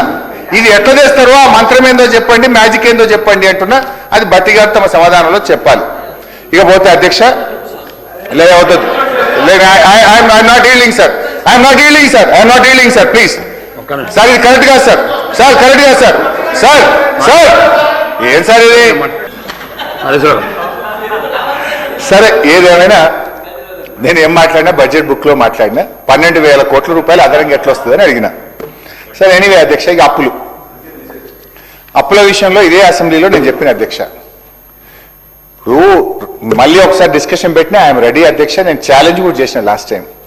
బీఆర్ఎస్ ప్రభుత్వ 10 ఏళ్ల కాలంలో రాష్ట్ర ప్రభుత్వం కట్టే అప్పు మేము చేసింది కేవలం 4,17,000 కోట్లు మాత్రమే, including FRBM loan, Kaleshwaram loan, mission Bhagiratha loan, కార్పొరేషన్లు అప్పు తీసుకొని రాష్ట్ర ప్రభుత్వం కట్టేటి కూడా కలుపుకొని 4,17,000 మాత్రమే.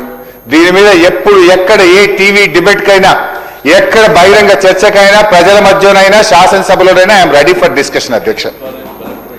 ఇకపోతే అధ్యక్ష ఈ పాలన, వీళ్ళ 2 ఏళ్ల పాలన, ఈ 2 ఏళ్ల పాలనలో అధ్యక్ష 2025-26లో బడ్జెట్లో ఏం పెట్టారంటే 67,339 కోట్లు అప్పు తీసుకున్నామని పెట్టారు. అది యాజ్ ఆన్ February 28 పెట్టినారు. బట్ యాజ్ ఆన్ టుడే ఈ రోజుకు 88,840 కోట్లు ఈ ఆర్థిక సంవత్సరంలో ఈ కాంగ్రెస్ ప్రభుత్వం అప్పు చేసింది అధ్యక్ష.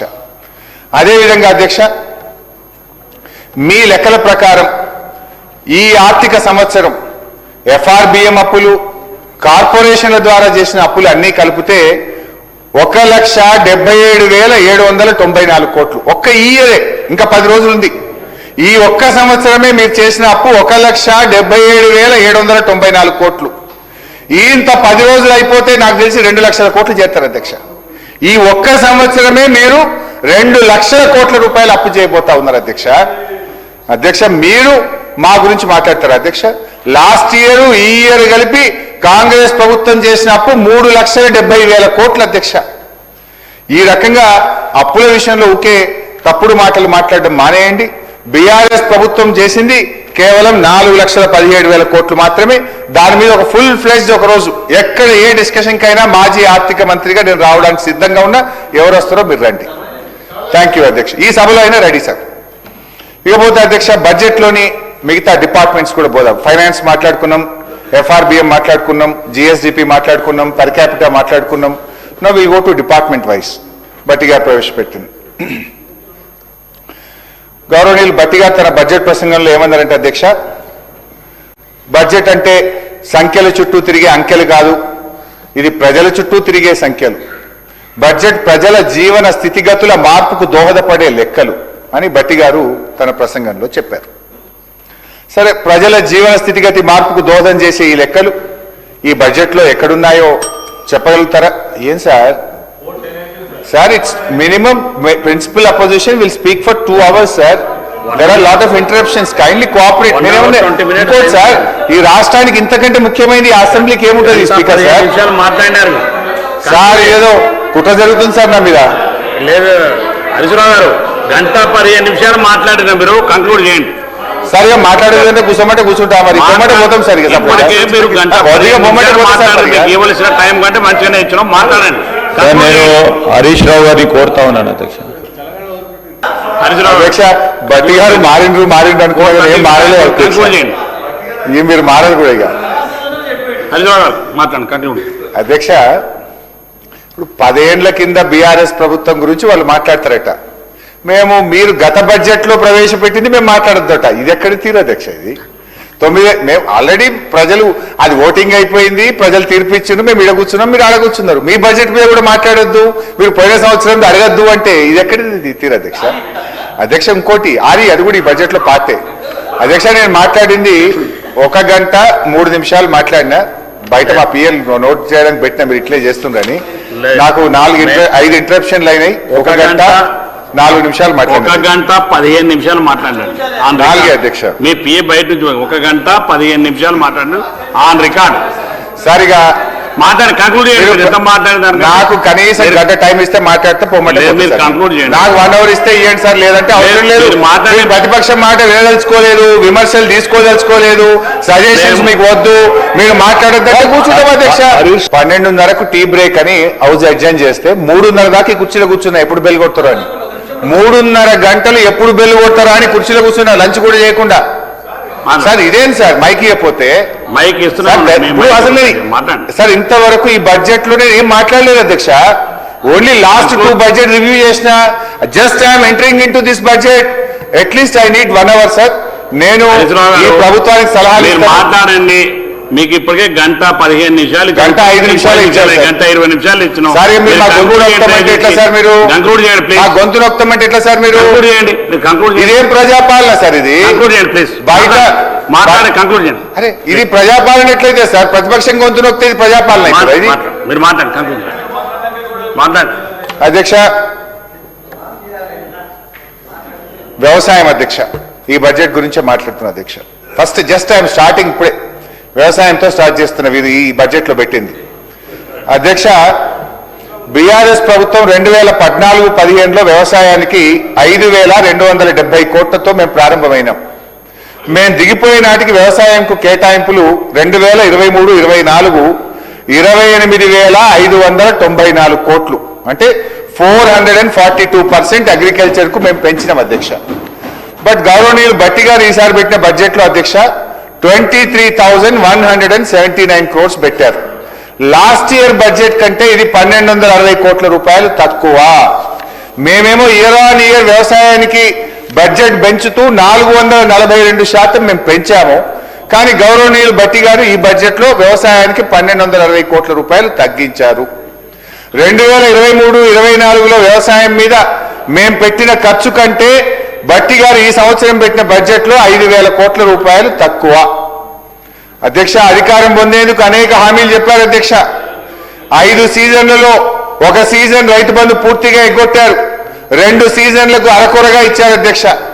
ఒక్క రైతు బంధు మీద రైతాంగానికి 18,000 కోట్లు ఈ ప్రభుత్వం బాకీ పడ్డది. పంటల బోనస్ 1,161 కోట్లు బాకీ పడ్డది. రుణమాఫీలో 31,000 కోట్లు బాకీ పడ్డది. పంటల బీమాలో 1,300 కోట్లు బాకీ పడ్డది. ఒక్క రైతులకే ఈ ప్రభుత్వం 40,000-50,000 కోట్ల రూపాయలు ఇచ్చిన హామీలు బడ్జెట్లో పెట్టిన లెక్కల ప్రకారమే బాకీ పడ్డది అధ్యక్ష. మరి ఇవన్నీ క్లియర్ చేయాలంటే బడ్జెట్ వ్యవసాయానికి పెంచాల్సింది పోయి 1,260 కోట్ల రూపాయలు తగ్గించారు. ఇది ఎలా మరి ఇవన్నీ పూర్తి చేస్తారో చెప్పాలని చెప్పి నేను అడుగుతా ఉన్నా అధ్యక్ష.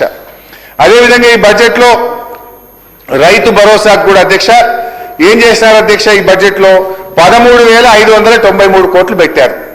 నిన్న ముఖ్యమంత్రి గారు పోయి 1 ఎకరానికి ఇచ్చొచ్చారు. ఏప్రిల్ మే నెలలో మిగతా డబ్బులు ఇస్తాము అంటున్నారు. ఇస్తే ఈ 13,593 కోట్లకే ఇస్తారు కదా, మరి అప్పుడు ఎక్కడ కట్ అవుతుంది? వానాకాలం కట్ చేస్తారా? వచ్చే సంవత్సరం యాసంగి కట్ చేస్తారా? మరి ఇప్పుడు ఈ సంవత్సరం పెట్టిన నిధుల్లో రైతు బంధు ఇవ్వకుండా వచ్చే సంవత్సరం ఏప్రిల్ మేలో ఇస్తే దానికి అనుగుణంగా నిధుల కేటాయింపులు లేవు. మరి అప్పుడు ఎవరిది కట్ అవుతుంది? మళ్ళొక్క పంటకు రైతు బంధు పోతుందా? దీనికి మరి ఏ రకంగా అడ్జస్ట్ చేస్తారో భట్టి గారు సమాధానం చెప్పాలి. ఎందుకంటే ఇప్పటికే ఒకసారి 3 ఎకరాలకే ఇచ్చి బంద్ చేసిండ్రు, ఒకసారి మొత్తానికే ఇయ్యలేదు. మళ్ళీ ఇప్పుడు గట్లే చేస్తారా ఏంది? స్పష్టత ఇవ్వాలి. రైతులకు పూర్తి స్థాయి రైతు బంధు డబ్బులు ఏ రకంగా ఇస్తారో కూడా తమ సమాధానంలో చెప్పాలి అధ్యక్ష. ఇక సివిల్ సప్లైస్ అధ్యక్ష అంతా గందరగోళమైంది అధ్యక్ష. బీఆర్ఎస్ అంతకుముందున్న అన్ని ప్రభుత్వాలు మా 10 ఏళ్లు కలిపి సివిల్ సప్లైస్ కార్పొరేషన్లో 56,000 కోట్ల అప్పు ఉంటే వీళ్ళ 2 ఏళ్లలోనే 47,000 కోట్ల రూపాయలు ఒక సివిల్ సప్లైస్ కార్పొరేషన్లో అప్పు చేశారు అధ్యక్ష.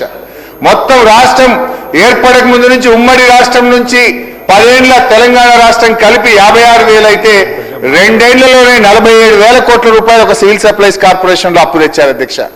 లాస్ట్ కు సివిల్ సప్లైస్ కార్పొరేషన్ ఎవరు అప్పు ఇవ్వకపోతే మార్క్ఫెడ్ ను కలిపి సివిల్ సప్లైస్ మార్క్ఫెడ్ ను జాయింట్ గా మార్క్ఫెడ్ ను గ్యారంటీ పెట్టి మొన్న మళ్ళీ కొత్తగా 22,000 కోట్ల అప్పు తెచ్చారు అధ్యక్ష. అంటే మీరు ఇవాళ ఏమైపోతుంది అసలు సివిల్ సప్లైస్ కార్పొరేషన్? రాష్ట్ర ప్రభుత్వం ఎప్పటికప్పుడు సివిల్ సప్లైస్ కార్పొరేషన్ నిధులు ఇవ్వట్లేదా? దాని మేనేజ్మెంట్ లో ఫెయిల్ అవుతుందా? ఇవాళ ధాన్యం అమ్మకాల్లో స్కామ్ అయింది, భారత్ దాల్ అమ్మకాల్లో స్కామ్ అయింది, ఫిలిప్పైన్ బియ్యంలో స్కామ్ అయింది. ఎమ్మెల్యేస్ పాయింట్ లో మీరు సన్న బియ్యం స్టార్ట్ చేసినాక ఎమ్మెల్యేస్ పాయింట్ లో మిగిలిన దొడ్డు బియ్యం ఎక్కడికక్కడ పురుగులు పట్టిపోయింది. వీటన్నిటి మీద విషయాలు బయటకు రావాలంటే పొద్దున కూడా నేను అడిగిన ప్రభుత్వం పారదర్శకంగా ఉంటే వెంటనే ఒక హౌస్ కమిటీ వేయాలని చెప్పి మళ్ళీ మీ ద్వారా డిమాండ్ చేస్తున్నా అధ్యక్ష.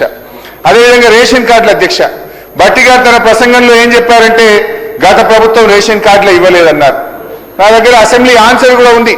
ఇదే సభలో గౌరవనీయులు ఉత్తమ్ కుమార్ రెడ్డి గారు బీఆర్ఎస్ ప్రభుత్వం 6,47,479 రేషన్ కార్డులు ఇచ్చిందని ఉత్తమ్ గారు ఈ సభలో సమాధానం చెప్పారు.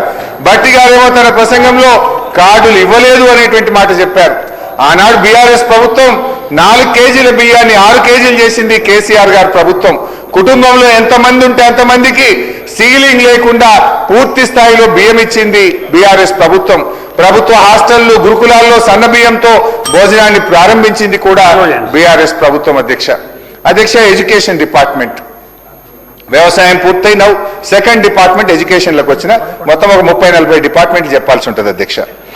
ఎడ్యుకేషన్ లో అధ్యక్ష గౌరవనీయులు భట్టి గారు ఏమన్నారంటే పిల్లల భవిష్యత్ కోసం తీసుకునే నిర్ణయాలు ఎప్పుడు ఇది ఖర్చు కాదు భవిష్యత్తు మీద పెట్టుబడులు అని మంచి మాట చెప్పారు. I fully agree with him అధ్యక్ష. మరి నేను అడుగుతా ఉన్నా ఎందుకు ఫీజు రియంబర్స్మెంట్ డబ్బులు ఇవ్వడం లేదు? 2.5 సంవత్సరాలుగా ఫీజు రియంబర్స్మెంట్ ఇవ్వకపోవడం వల్ల ఎస్సీ ఎస్టీ బీసీ మైనారిటీ పిల్లల భవిష్యత్తు అంధకారం అవుతా ఉంది కదా. 13 లక్షల మంది పిల్లల భవిష్యత్తు ఎందుకు చెలగాటమాడుతా ఉన్నారు? ఆనాడు బీఆర్ఎస్ ప్రభుత్వం వచ్చినాడు గత కాంగ్రెస్ ప్రభుత్వం బకాయి పెట్టిన 2,500 కోట్లతో సహా మా 9.5 ఏళ్లలో కరోనా వచ్చినా పెద్ద నోట్ల రద్దు వచ్చినా ఏనాడు ఫీజు రియంబర్స్మెంట్ ఆపకుండా 19,500 కోట్ల రూపాయల ఫీజు రియంబర్స్మెంట్ చెల్లించాము. మీరు 2.5 సంవత్సరాల్లో ఫీజు రియంబర్స్మెంట్ ఇయ్యక విద్యార్థుల జీవితాలతో ఎందుకు చెలగాటమాడుతున్నారు అని చెప్పి నేను ప్రశ్నిస్తా ఉన్నా. ఇదే శాసనసభలో ముఖ్యమంత్రి గారు సభా నాయకుడిగా ఈ సంవత్సరం ఫీజు రియంబర్స్మెంట్ చెల్లిస్తాం డబ్బులని చెప్పి ఏడాదైనా కూడా ఇంతవరకు ₹1 ఇస్తున్న పరిస్థితి లేదు. భట్టి గారు మీరు కాలేజీల యాజమాన్యంతో చర్చలు జరిపి ఆ రోజు మీరు కూడా తప్పకుండా నెల ఇస్తామని మీరు కూడా హామీ ఇచ్చి మాట తప్పారు. అసలు ఇలా మా వైఎస్ రాజశేఖర రెడ్డి గారు స్టార్ట్ చేశారు. మా స్కీమ్ అని మీరు కదా చెప్పుకునేది. మీ స్కీమ్ అయినా మేము కొనసాగించినాం. 19,500 కోట్లు ఫీజు రియంబర్స్మెంట్కి ఇచ్చాం. మీరు కేవలం కేంద్ర ప్రభుత్వం ఇచ్చే దానికి 40% ఇచ్చి కొద్ది మంది ఎస్సీ పిల్లలకు ఇచ్చారు తప్ప మొత్తం ఫీజు రియంబర్స్మెంట్ పథకాన్ని మంగళం చేసే పాడే ప్రయత్నం చేస్తా ఉన్నారు. దయచేసి ఆ పిల్లల జీవితాలతో ఆడుకోవద్దు. దయచేసి ఫీజు రియంబర్స్మెంట్ డబ్బులు తక్షణమే విడుదల చేయాలని అసెంబ్లీ సాక్షిగా మీ కాంగ్రెస్ మేనిఫెస్టోలో చెప్పిన దాని సాక్షిగా మీరు మాట కట్టుబడి ఆ నిధులు విడుదల చేయాలి, పిల్లల జీవితాలని కాపాడాలని చెప్పి కోరుతా ఉన్నా అధ్యక్ష. అదేవిధంగా బెస్ట్ అవైలబుల్ స్కూల్స్, పాపం ఎస్సీ పిల్లలు ఎస్టీ పిల్లలు చదువుతారు. బెస్ట్ అవైలబుల్ స్కూల్స్ కూడా డబ్బులు విడుదల చేయరా భట్టి గారు? ఏం పాపం చేసింది ఆ పిల్లలు? ఎస్సీ ఎస్టీ పిల్లలు బిఏఎస్ పిల్లలకి ఇయ్యరు, ఫీజు రియంబర్స్మెంట్ ఇయ్యరు.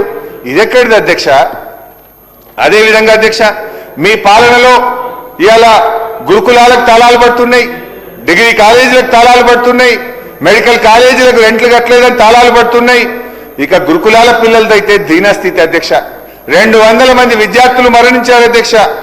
ఉన్న గురుకులాల్లో పురుగులన్నం.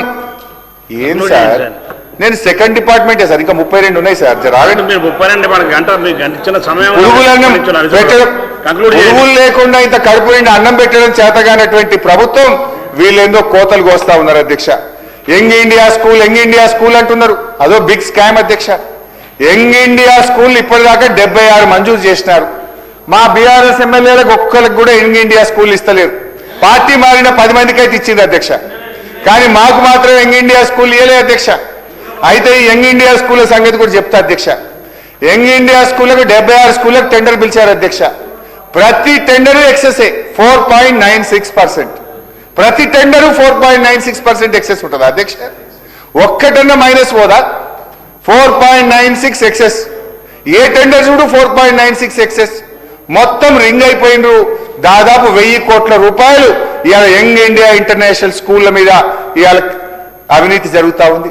ఇదేం ఎక్సెస్ అధ్యక్ష? 76 స్కూళ్ళలో ఒకటో రెండో మైనస్ పోవా? కనీసం 1-2 1%, 2% ఎక్సెస్ ఉంటుంది. అన్ని 4.96. Is it not scam sir? దీని మీద విచారణ జరపండి. చీటికి మాటికి సిట్లు వేస్తారు కదా మా మీద, వేయండి దీని మీద ఒక సిట్టు, జరపండి దీని మీద విచారణ. ఇంకోటి అధ్యక్ష, మాది పారదర్శకం అంటారు మా భట్టి అన్న. నేను ఒకటి అడుగుతున్నా భట్టి గారు, మీరు ఇక్కడ ఉన్నారు, మేము అక్కడ ఉన్నాం. ఆ రోజు మిషన్ కాకతీయ స్టార్ట్ చేస్తే అన్ని నియోజకవర్గాల్లో చేసినాం కదా. క్యాంప్ ఆఫీసులు కడితే అన్ని నియోజకవర్గాల్లో కట్టినాం కదా. 119 బీసీ గురుకులాలు స్టార్ట్ చేస్తే అన్ని నియోజకవర్గాల్లో చేసినాం కదా. 119 ఎస్సీ గురుకులాలు స్టార్ట్ చేస్తే అన్ని నియోజకవర్గాలు చేసినాం కదా. మిషన్ కాకతీయ చేస్తే అన్ని నియోజకవర్గాలు చేసినాం కదా. మెడికల్ కాలేజీలు పెడితే 33 జిల్లాలకు మెడికల్ కాలేజీలు ఇచ్చినాం కదా. ఇవాళ మేము ఏం చేసినా పారదర్శకంగా చేసినాం. మీరు మొన్న ఎస్డిఎఫ్ ఒక జీవో ఇచ్చిండ్రు, జీవో నంబర్ 251, 1/11/2025 నాడు ఒక జీవో ఇచ్చిండ్రు ఎస్డిఎఫ్. కేవలం 76 మంది ఎమ్మెల్యేలకే ఎస్డిఎఫ్ ఇచ్చిండ్రు. అంటే మేము ఎమ్మెల్యేలం కాదా? మా దగ్గర ప్రజలు లేరా? మీరు ఈ రాష్ట్రానికి ముఖ్యమంత్రి, 76 నియోజకవర్గాలకి ప్రభుత్వం ఉందా? ఈ ప్రభుత్వం మొత్తం రాష్ట్రానికి ఉందా? 76 నియోజకవర్గాలకు ఉందా? మాకెందుకు ఇయర్ ఎస్డిఎఫ్ అని అడుగుతా ఉన్నా. పార్టీ మారిన 10 మంది బీఆర్ఎస్ ఎమ్మెల్యేలకు ఇచ్చిండ్రు, కానీ ఇవాళ ప్రతిపక్షంలో ఉండి ప్రజల గొంతుకగా ఉన్న మాకు మాత్రం ఇవాళ ఎస్డిఎఫ్ ఇవ్వలేదు అధ్యక్ష. హౌ ఇట్ ఈస్ ఫెయిర్ అధ్యక్ష? సంక్షేమ రంగం అధ్యక్ష. ఇక సంక్షేమ రంగం అధ్యక్ష, మేనిఫెస్టోలో ఊదరగొట్టిన డిక్లరేషన్లు, వాగ్దానాలు అధికారంలోకి రాగానే చెత్తబుట్ట పాలైనాయి. ఈ సంక్షేమ రంగంలో కాంగ్రెస్ తీరు ఎట్లా ఉందంటే నోటితో నవ్వుతూ నొసటితో వెక్కిరించినట్టుంది అధ్యక్ష. సోషల్ వెల్ఫేర్ భట్టి గారు మంచిగా వినాలి అధ్యక్ష. పాపం అందరికంటే పేదలు, వాళ్ళ విషయంలో మనందరికి కన్సర్న్ ఉండాలి, మనందరికి బాధ్యత ఉంటుంది అధ్యక్ష. ఎస్సీ వెల్ఫేర్ అధ్యక్ష, 2014-15లో బీఆర్ఎస్ పార్టీ ఖర్చు పెట్టాం. మేము దిగిపోయినప్పుడు 2023-24 4,703 కోట్ల రూపాయలు ఎస్సీ వెల్ఫేర్ మీద ఖర్చు పెట్టినాం. ఒక ఇయర్ 2021-22 అయితే 7,361 కోట్లు ఖర్చు పెట్టాం ఎస్సీ వెల్ఫేర్ కు. మరి మీ యొక్క మొదటి సంవత్సరం మీ పాలనలో మీరు పెట్టిన బుక్కులోని మాట 2024-25లో దళితుల సంక్షేమం మీద కాంగ్రెస్ పార్టీ ప్రభుత్వం పెట్టిన ఖర్చు కేవలం 1,399 కోట్లు. 1,395 కోట్లు షేమ్ అధ్యక్ష. ఇది అంటే 10 ఏళ్ల కింద బీఆర్ఎస్ ప్రభుత్వం పెట్టిన దానికంటే తక్కువ. 2014-15లో మేము 1,396 కోట్లు పెడితే 11 ఏళ్ల తర్వాత దళితులకు 2024-25లో ఈ కాంగ్రెస్ ప్రభుత్వం పెట్టిన ఖర్చు 1,395 కోట్లు. అంటే ఇది సిగ్గుతో మనందరం కూడా తలదించుకోవాలి అధ్యక్ష. ఎస్సీ ఎస్డిఎఫ్ అంటాం, వాళ్ళ నిధులు వాళ్ళకే ఖర్చు పెడతామంటాం, ప్రత్యేకమైన బడ్జెట్ పెడతాం. ఎందుకు ఇంత తక్కువ ఖర్చు పెట్టారో ఒక్కసారి ఆత్మవిమర్శ చేసుకోవాలని కోరుతా ఉన్నా అధ్యక్ష. ఇదా ఎస్సీల సంక్షేమం మీద మీకున్న ప్రేమ? ఇదా మీకు దళితుల మీద ఉన్న ప్రేమ? ఇది ఎట్లా ఉందంటే అధ్యక్ష, పంచపాండవులు ఎంతమంది అంటే మంచం కోళ్ళలాగా ముచ్చటగా ముగ్గురని 2 వేలు చూపి ఒక గీత గీసినట్టుంది అధ్యక్ష. అధ్యక్ష చాలా డీటెయిల్స్ ఉన్నాయి కానీ తగ్గించి చెప్పే ప్రయత్నం చేస్తే అధ్యక్ష, 2024-25లో ఎస్సీ వెల్ఫేర్ కు 33,124 కోట్లు పెట్టి మీరు పెట్టిన ఖర్చు 14,148 కోట్లు. జస్ట్ 42%. పెట్టిన బడ్జెట్ లో 42% మాత్రమే ఖర్చు పెట్టారు. 25-26 40,231 కోట్లు పెట్టి 14,732 కోట్లు. మొన్న ఫిబ్రవరి ఎండింగ్ వరకు పెట్టిన ఖర్చు 36% మాత్రమే, 36%. అంటే మీ దళిత ద్రోహం ఎంత దారుణంగా ఉందో ఇంకా బాగా అర్థం కావాలంటే ఇంకా 1-2 ఎగ్జాంపుల్స్ చెప్తా అధ్యక్ష.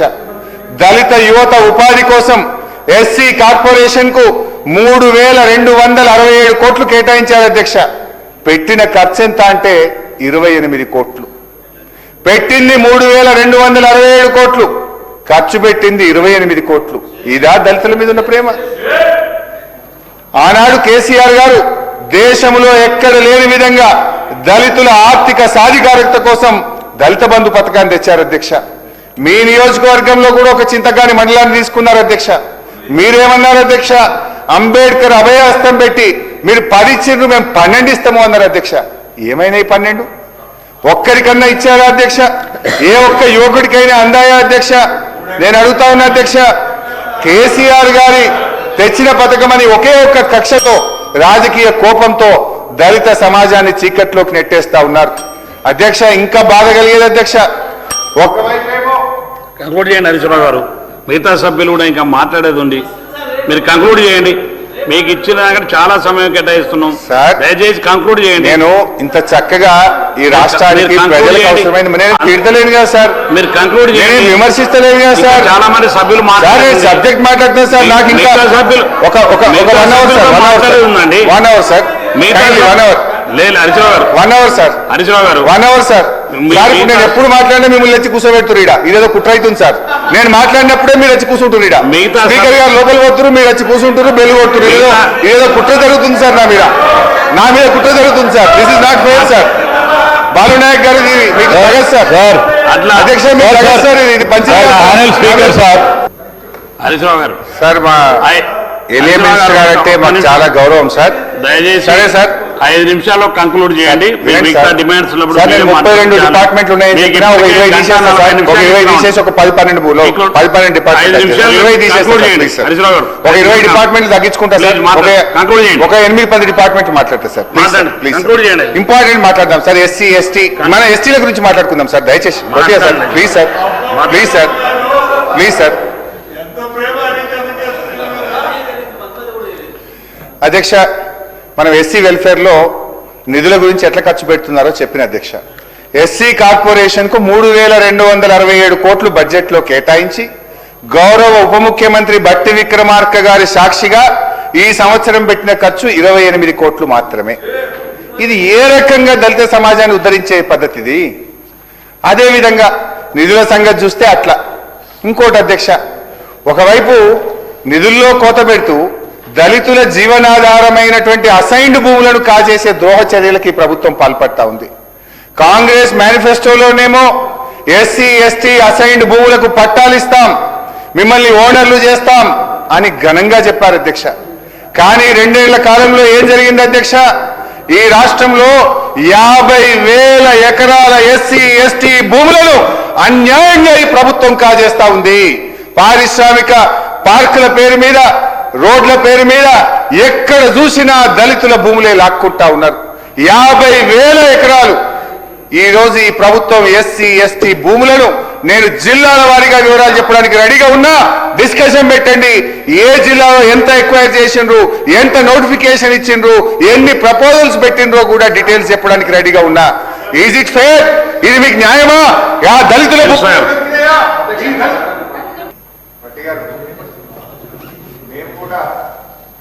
నుంచి కన్సర్న్ తోనే మాట్లాడుతున్నా అధ్యక్ష. మేము స్ట్రైట్ గా అడుగుతున్నా, ఎస్సీ ఎస్టీ అసైన్డ్ భూములకు పట్టాలు ఇస్తామని మీరు హామీ ఇచ్చారా లేదా? ఇస్తే ఎప్పట్లోగా చేస్తారు? నంబర్ 1. నంబర్ 2, ఈరోజు ఈ ప్రభుత్వం వచ్చిన తర్వాత 50,000 ఎకరాల ఎస్సీ ఎస్టీ అసైన్డ్ భూములను పారిశ్రామిక పార్కుల మీద ఇతర కారణాలతో తీసుకుంటున్న మాట వాస్తవమా కాదా? తీసుకోకుంటే వాళ్ళ భూములు వాళ్ళకు వాపసు ఇవ్వండి, పట్టాలు ఇచ్చి వాళ్ళని బతకనియండి. నంబర్ 3, మీ మేనిఫెస్టోలో ఒకవేళ ఎస్సీ ఎస్టీ భూములు తీసుకుంటే మార్కెట్ రేట్ ఇస్తామని మీరు మేనిఫెస్టోలో పెట్టారు. మార్కెట్ రేట్ ప్రకారం అయినా సరే వాళ్ళకి ఇవ్వాలని చెప్పి కోరుతా ఉన్నా. నంబర్ 3. నంబర్ 4 అధ్యక్ష, మీరే ఫార్మాసిటీ దగ్గర పాదయాత్ర చేసి కాంగ్రెస్ అధికారంలోకి వస్తే ఫార్మాసిటీని రద్దు చేస్తాం, వాళ్ళ భూములు తిరిగి వాళ్ళకి ఇస్తామని మీరు చెప్పారా లేదా? మరి చెప్పిన మాట కట్టుబడే నాయకత్వం అయితే, ఇందిరమ్మ రాజ్యం అయితే ఫార్మాసిటీ భూములను తక్షణమే తిరిగి రైతులకు మీరు ఇచ్చిన మాట ప్రకారంగా ఇవ్వాలని నేను డిమాండ్ చేస్తా ఉన్నా. ఇకపోతే అధ్యక్ష లక్ష్మణ్ గారు దయచేసి కంక్లూడ్ చేయండి. దయచేసి మీరు కంక్లూడ్. ఇప్పుడు లక్ష్మణ్ గారు, మీరు 2 నిమిషాలు మీరే మంత్రి గారు, మీ మాటల్లో నిజాయితీ ఉంటే, మీ మాటల్లో దళితుల మీద ప్రేమ నిజమైతే వెంటనే పోలీసుల ల్యాండ్ కమిషనరేట్ రద్దు చేయండి, దళితులకు తిరిగి వాపసు ఇవ్వండి, నేను మీకు వచ్చి నేనే సన్మానం చేస్తా. అట్లే మీరు అక్కడెక్కడో ఇంకో దగ్గర జరిగింది అన్నారు కదా, దాన్ని కూడా రద్దు చేసి తక్షణమే, మీరే ప్రభుత్వం కదా, now give it back to the ఎస్సీస్. We appreciate. ఇప్పుడు సిద్దిపేట లిడ్ క్యాప్ ఏదైతే ఉందో పోలీస్ కమిషనరేట్ రద్దు చేయండి, పోలీసు వాళ్ళ దగ్గర నుంచి భూములు వాపస్ తీసుకోండి, పోలీసు వాళ్ళకి వేరే దగ్గర ఇవ్వండి, లిడ్ క్యాప్ భూములు వాళ్ళకి ఇవ్వండి. We feel happy, we appreciate. అధ్యక్ష కంక్లూడ్ చేయండి. చేస్తా అధ్యక్ష. కంక్లూడ్ చేయండి. వాళ్ళు లేచి మాట్లాడినప్పుడు నేను సమాధానం చెప్పొద్దా? కంక్లూడ్ చేయండి. కొద్దిగా ఆగండి సార్. కంక్లూడ్ చేయండి సార్. మన గురించి మాట్లాడుకుంటాం సార్. ఆగండి సార్. కంక్లూడ్ చేయండి. నేను ఎస్సీలోనే ఉన్నా సార్. రాదు సార్, ఎస్సీల గురించి మాట్లాడుకుందాం. అదే మనల గురించి మాట్లాడుకుందాం సార్. తండాలని ఆగమవుతున్నాయి సార్. రాదు సార్, తండాల గురించి మాట్లాడండి సార్. సార్ తండాల గురించి మాట్లాడండి సార్. అధ్యక్ష, ఎస్సీల గురించి విన్నాం. ఎస్టీల గురించి ఒకసారి చాలా ఉంది కానీ నేను కట్ షార్ట్ చేసి మాట్లాడతా అధ్యక్ష. గిరిజన విద్యార్థులకు పోస్ట్ మెట్రిక్ స్కాలర్షిప్ల కోసం బడ్జెట్లో 65 కోట్లు పెడితే పెట్టిన ఖర్చు 1,75,00,000. ప్రీ మెట్రిక్ స్కాలర్షిప్లకు బడ్జెట్లో 53 కోట్లు పెడితే పెట్టిన ఖర్చు 5 కోట్ల రూపాయలు. విదేశాల్లో చదువుకునే గిరిజన విద్యార్థుల కోసం బడ్జెట్లో పెట్టిన డబ్బులు 38 కోట్లు అయితే పెట్టిన ఖర్చు కేవలం 16 కోట్ల రూపాయలు అధ్యక్ష. ఆనాడు కేసీఆర్ గారు గిరిజనులకు 10% రిజర్వేషన్ అంటే 10% రిజర్వేషన్ ఇచ్చాం, తండాలను గ్రామ పంచాయతీలు చేశాం, తండాలకు రోడ్లు వేసే ప్రయత్నం చేసినాం. కానీ మీరేం చేస్తున్నారు అధ్యక్ష? ఇలా గిరిజన పిల్లల స్కాలర్షిప్ల కోసం బడ్జెట్లో పెట్టిన నిధులు ఖర్చు చేయకుండా 1,750 కోట్ల రూపాయలు ఇలా గిరిజన విద్యార్థుల డబ్బుల మీద కోత పెట్టినారు అధ్యక్ష. ఒకవైపు నిధులు మళ్లిస్తున్నారు, ఇంకొక వైపు గిరిజనుల భూములన్నీ కూడా తీసుకునే ప్రయత్నం చేస్తున్నారు. భట్టి గారు, మరి అధికారులు మీ దృష్టికి తెచ్చారో లేదో, ఎంత జిమ్మిక్ అంటే మీ బడ్జెట్ నాకైతే చాలా బాధతో మాట్లాడుతున్నా అధ్యక్ష. హౌసింగ్ డిపార్ట్మెంట్కి ఈసారి బడ్జెట్లో ఎన్ని డబ్బులు పెట్టారు? ఏదో 7,000 కోట్ల చిల్లర పెట్టిండ్రు. దాంట్లో జీతాలు, హడ్కో అప్పులు కట్టంగా మిగిలేదు 5,500 కోట్లు మిగులుతాయి. అయితే ఇందిరమ్మ ఇళ్లకు ఆ పెట్టిన 5,000 ఇండ్లు ఎట్లా పెట్టింది తెలుసా sir? SC SDF, ST SDF. పాపం ఎస్సీలకు ఇవ్వాల్సిన ఎస్డిఎఫ్ డబ్బులను ఇందిరమ్మ ఇళ్లకు, అంటే బీసీ కానీ ఓసీలు కానీ ఇల్లు కట్టరా అధ్యక్ష? పెట్టిన 5,000 కోట్లలో అధ్యక్ష ఎస్టీ ఎస్డిఎఫ్ కింద 3,124 కోట్లు పెట్టారు. ఎస్సీ ఎస్డిఎఫ్ కింద 3,535 కోట్ల రూపాయలు. మొత్తం హౌసింగ్ పేరు మీద ఎస్సీ ఎస్టీ ఎస్డిఎఫ్ కింద పెట్టేసి ఏమనంటే ఎస్డిఎఫ్ కు నిధులు పెట్టామని చెప్పి దాంట్లో మాయ చేసి ఇవాళ ఎస్సీ ఎస్టీ ఎస్డిఎఫ్ నిధులను కూడా మళ్లించేటువంటి ప్రయత్నం జరుగుతూ ఉంది అధ్యక్ష. ఇంత దారుణం అధ్యక్ష, మీరుండి ఈ రకంగా మళ్లించడం ఇది మీకు తగదు అని చెప్పి మీరు ఆన్సర్ చేయండి sir. Last let me complete sir, time అవుతుంది ప్లీజ్. బీసీ వెల్ఫేర్ అధ్యక్ష, బీసీ వెల్ఫేర్ లో అధ్యక్ష 2014-15లో 1090 కోట్ల రూపాయల బడ్జెట్ ఉంటే మేము దిగిపోయే నాటికి 4000 కోట్ల రూపాయలకు పెంచినాం అధ్యక్ష. కానీ మీరేం చేశారు? 2024-25లో బీసీలకు మీరు ఖర్చు పెట్టిన డబ్బు 3067 కోట్లు మాత్రమే తగ్గింది. మా పీరియడ్ కంటే బీసీల పట్ల 1000 కోట్ల రూపాయలు బడ్జెట్ లో మీరు తక్కువ ఖర్చు పెట్టినారు. చెప్పుడేమో ఘనం, ఆచరణ శూన్యం. కామారెడ్డి బీసీ డిక్లరేషన్ లో ఏడాదికి 20,000 కోట్ల రూపాయలు బీసీల కోసం ఖర్చు పెడతామని, బీసీ సప్లై అమలు చేస్తామని, కానీ వాళ్ళు చేసింది ఏంటంటే 20,000 కోట్లు అని చెప్పిండ్రు. గత బీఆర్ఎస్ ప్రభుత్వం కంటే 1000 కోట్లు తక్కువ చేసి కేవలం 3,000 కోట్ల రూపాయలు మాత్రమే 50% జనాభా ఉన్న బీసీల మీద ఖర్చు పెట్టినారు అధ్యక్ష. మీ ప్రభుత్వం వచ్చిన తర్వాత ఇవాళ చేనేత కార్మికులకు చేనేత బంద్ అయింది, థ్రిఫ్ట్ బంద్ అయింది, రంజాన్ బతుకమ్మ చీరల ఆర్డర్లు బంద్ అయినాయి, గొల్ల కుర్మలకు గొర్రెలు బంద్ అయినాయి, ముదిరాజ్ బెస్త సోదరులకు చేప పిల్లలు బంద్ అయింది, గౌడన్నల కళ్ళు దుకాణాలపై దాడులు పెరిగినాయి, మద్యం షాపుల్లో 25% రిజర్వేషన్ ఇస్తామని మాట తప్పారు, ఎంబీసీ మంత్రిత్వ శాఖ మాట తప్పారు, బీసీ యువతకు 10 లక్షల వడ్డీ లేని రుణాలని చెప్పి మాట తప్పారు. ఆ బీసీ ఆత్మగౌరవ భవనాలు అద్భుతంగా కేసీఆర్ గారు నియోపోలిస్ తో కోకాపేట్లో ఇస్తే అక్కడ మేము పూర్తి చేసిన గొల్ల కుర్మల భవనానికి వెళ్లి ముఖ్యమంత్రి గారు ప్రారంభోత్సవం చేసి వచ్చింది తప్ప 2.5 సంవత్సరాల మీ పాలనలో బీసీ ఆత్మ గౌరవ భవనాలకు 1 రూపాయి కూడా ఈ ప్రభుత్వం విడుదల చేయలేదంటే బీసీల మీద మీకు ఉన్నటువంటి ప్రేమ ఏ పార్టీలో మనకు అర్థమైతా ఉంది అధ్యక్ష. టైం సార్, దయచేసి sir, sir SC ST BC మైనార్టీల గురించి మాట్లాడుతుంది సార్, దయచేయండి సార్. 2 hours టైం ఇచ్చాం, కంక్లూడ్ చేయండి. 2 గంటలు మైనార్టీల గురించి, ముస్లిం మైనార్టీల గురించి కూడా ఒకసారి విందాం అధ్యక్ష. మీరు కంక్లూడ్ చేయండి సార్. ఒక్క నిమిషం వినండి సార్. మైనార్టీల విషయంలో ఈ ప్రభుత్వ తీరు ఎట్లా ఉందో ఒకసారి మనం మాట్లాడుకోవాల్సిన అవసరం ఉంది అధ్యక్ష. భట్టి సాబ్, ఆ బడ్జెట్ में कांग्रेस पार्टी इलेक्शन मैनिफेस्टो में आप लोग बताए कि माइनॉरिटी बजट 4000 करोड़ रुपया देंगे बोल के आप वादा करें. परसों पिछले बजट में आप लगाए 3500 करोड़, लेकिन खर्च कितना हुआ? सिर्फ 1600 रुपया खर्च करे. That means it's only 45%. Budget में लगाए कम, लेकिन उसमें खर्चा आधा भी नहीं करे, सिर्फ 45% खर्च हुआ है. बीआरएस का क्या काम है मैं बताना चाहता हूं. 2019 और 20 में हमने हमारा गवर्नमेंट में 94% खर्च करे. 2020-21 में 72% बजट में खर्च करे. 21-22 में 80% खर्च करे. 22-23 में 96% खर्च करे. 23-24 में फिर 80% खर्च करे. लेकिन कांग्रेस सरकार आने के बाद 24-25 में आप सिर्फ 53%, 53% खर्च करें. 25 और 26 में ये साल में सिर्फ 45% खर्च करें. बात करोड़ों में है, काम तो पकड़ों में भी नहीं है आपका. पैसे नहीं दे रहे, पहले बोले 4000, रखे 3500, लेकिन खर्च करे सिर्फ 1600 करोड़ रुपया. ये कुछ भी आप कोई भी वादा मुसलमानों के लिए जो करा, एक भी वादा आप नहीं निभाया. उर्दू अकेडमी में 130 बच्चे काम करते. उर्दू अकेडमी में जो बच्चे काम कर रहे उन लोगों को 9 महीने से उर्दू अकेडमी में सैलरी नहीं मिल रहा है.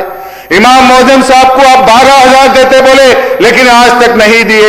टिमरी स्कूल जो केसीआर साहब ने लगाए, एक जमाने में जब केसीआर साहब के टाइम में 1,20,000 बच्चे पढ़ते थे, लेकिन आपके सरकार आने के बाद 30,000 बच्चे टिमरी स्कूल में कम हो चुका है.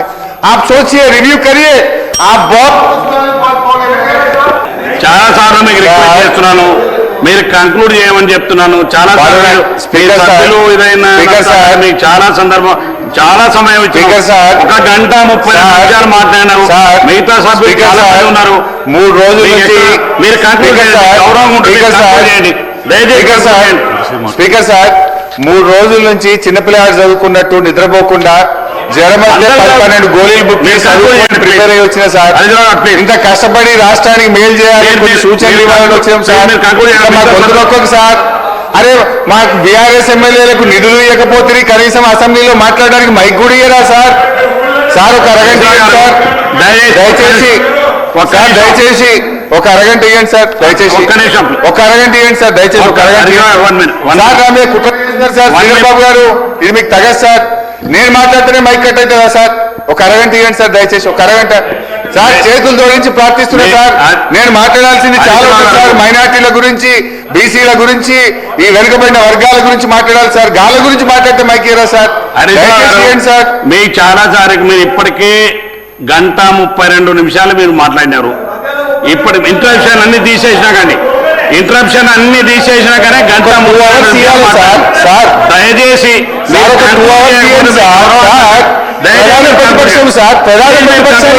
ప్రధాన ప్రతిపక్షాన్ని మైకేరా సార్, ఇది ఎక్కడ న్యాయం సార్? ప్రధాన ప్రతిపక్షాన్ని మైకేరా సార్? మొత్తం డిస్కస్ 4 hours అనుకుంటే మీకు 1:32 మీరే మాట్లాడారు. What is wrong sir? కూడా మీకు రావాల్సిన దానికంటే ఎక్కువ సమయం ఇచ్చిన సార్. నేను 3.5 గంటలు కూర్చున్నా సార్. 3.5 గంటలు మీరు ఎప్పుడు బెల్లు కొడతారా అని అన్నం తినకుండా కూర్చున్నా సార్. తినకుండా కూర్చున్నా సార్, అన్నం తినలేదు సార్. 5 అవుతుంది సార్, అన్నం తినకుండా కూర్చున్నా సార్. మిగతా మైక్ ఇవ్వండి సార్, సార్. మీరు కంక్లూడ్ చేయండి, 5 నిమిషాల్లో కంక్లూడ్ చేయండి ప్లీజ్. 5 నిమిషాల్లో మీరు కంక్లూడ్ చేయండి. హాఫ్ అన్ అవర్ మీరు కంక్లూడ్ ప్లీజ్ సార్. మీరు 5 నిమిషాల్లో 5 నిమిషాల్లో కంక్లూడ్ చేయండి సార్. మిగతా సభ్యులకు ఇచ్చేస్తాను సార్. ఒక హాఫ్ అన్ అవర్ సార్, దయచేసి 5 నిమిషాలు ప్లీజ్. అరే జర ప్లీజ్ సార్, సలాం కర్తుం సార్. అధ్యక్ష సరిగా షార్ట్ కట్ చేస్తూ మాట్లాడితే అధ్యక్ష ఒక హాఫ్ అన్ అవర్.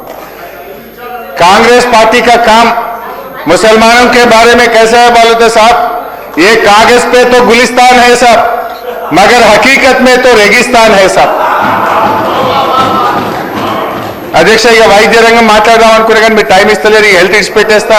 ఉద్యోగులు, రిటైర్డ్ ఉద్యోగులు కూడా వదిలేస్తున్నారు అధ్యక్ష. ఇకపోతే అధ్యక్ష నిరుద్యోగుల గురించి అధ్యక్ష, నిరుద్యోగుల విషయంలో అధ్యక్ష దయచేసి నేను బట్టి గారిని కోరేది ఒక్కటే, మీరు ఇప్పటికైనా తక్షణమే ఇచ్చిన మాట ప్రకారంగా 2 లక్షల ప్రభుత్వ ఉద్యోగాల భర్తీకి జాబ్ క్యాలెండర్ విడుదల చేయాలని, ఉద్యోగాల భర్తీ ప్రక్రియ వెంటనే ప్రారంభం చేయాలని చెప్పి వారి పక్షాన కోరుతా ఉన్న అధ్యక్ష. మహిళల విషయంలో అధ్యక్ష మీరు నెలకు 2,500 రూపాయలు మహాలక్ష్మిలో మొట్టమొదటి హామీ ప్రతి మహిళకి ఇస్తామన్నారు. సగం కాలం అయిపోయింది అధ్యక్ష. ఇక మిగిలింది ఒకటే పూర్తి బడ్జెట్ అధ్యక్ష.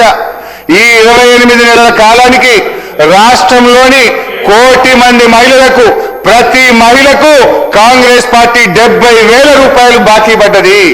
ఒక్కొక్క మహిళకు మహాలక్ష్మి కింద మీరు పడ్డ బాకీ 70,000 రూపాయలు. ఈ సభ ద్వారా బట్టిగా అడుగుతా ఉన్నా, మహాలక్ష్మి ఎప్పుడు ప్రారంభిస్తారు? రాష్ట్రంలో బాండ్ పేపర్ మీద మీరే సంతకం పెట్టి ప్రతి మహిళకు ఇచ్చిన దాని ప్రకారంగా ఈ బకాయి 70,000 రూపాయలు ఈ రాష్ట్రంలోని ప్రతి మహిళకు ఎప్పట్లోగా చెల్లిస్తారో చెప్పాలని నేను అడుగుతా ఉన్నా.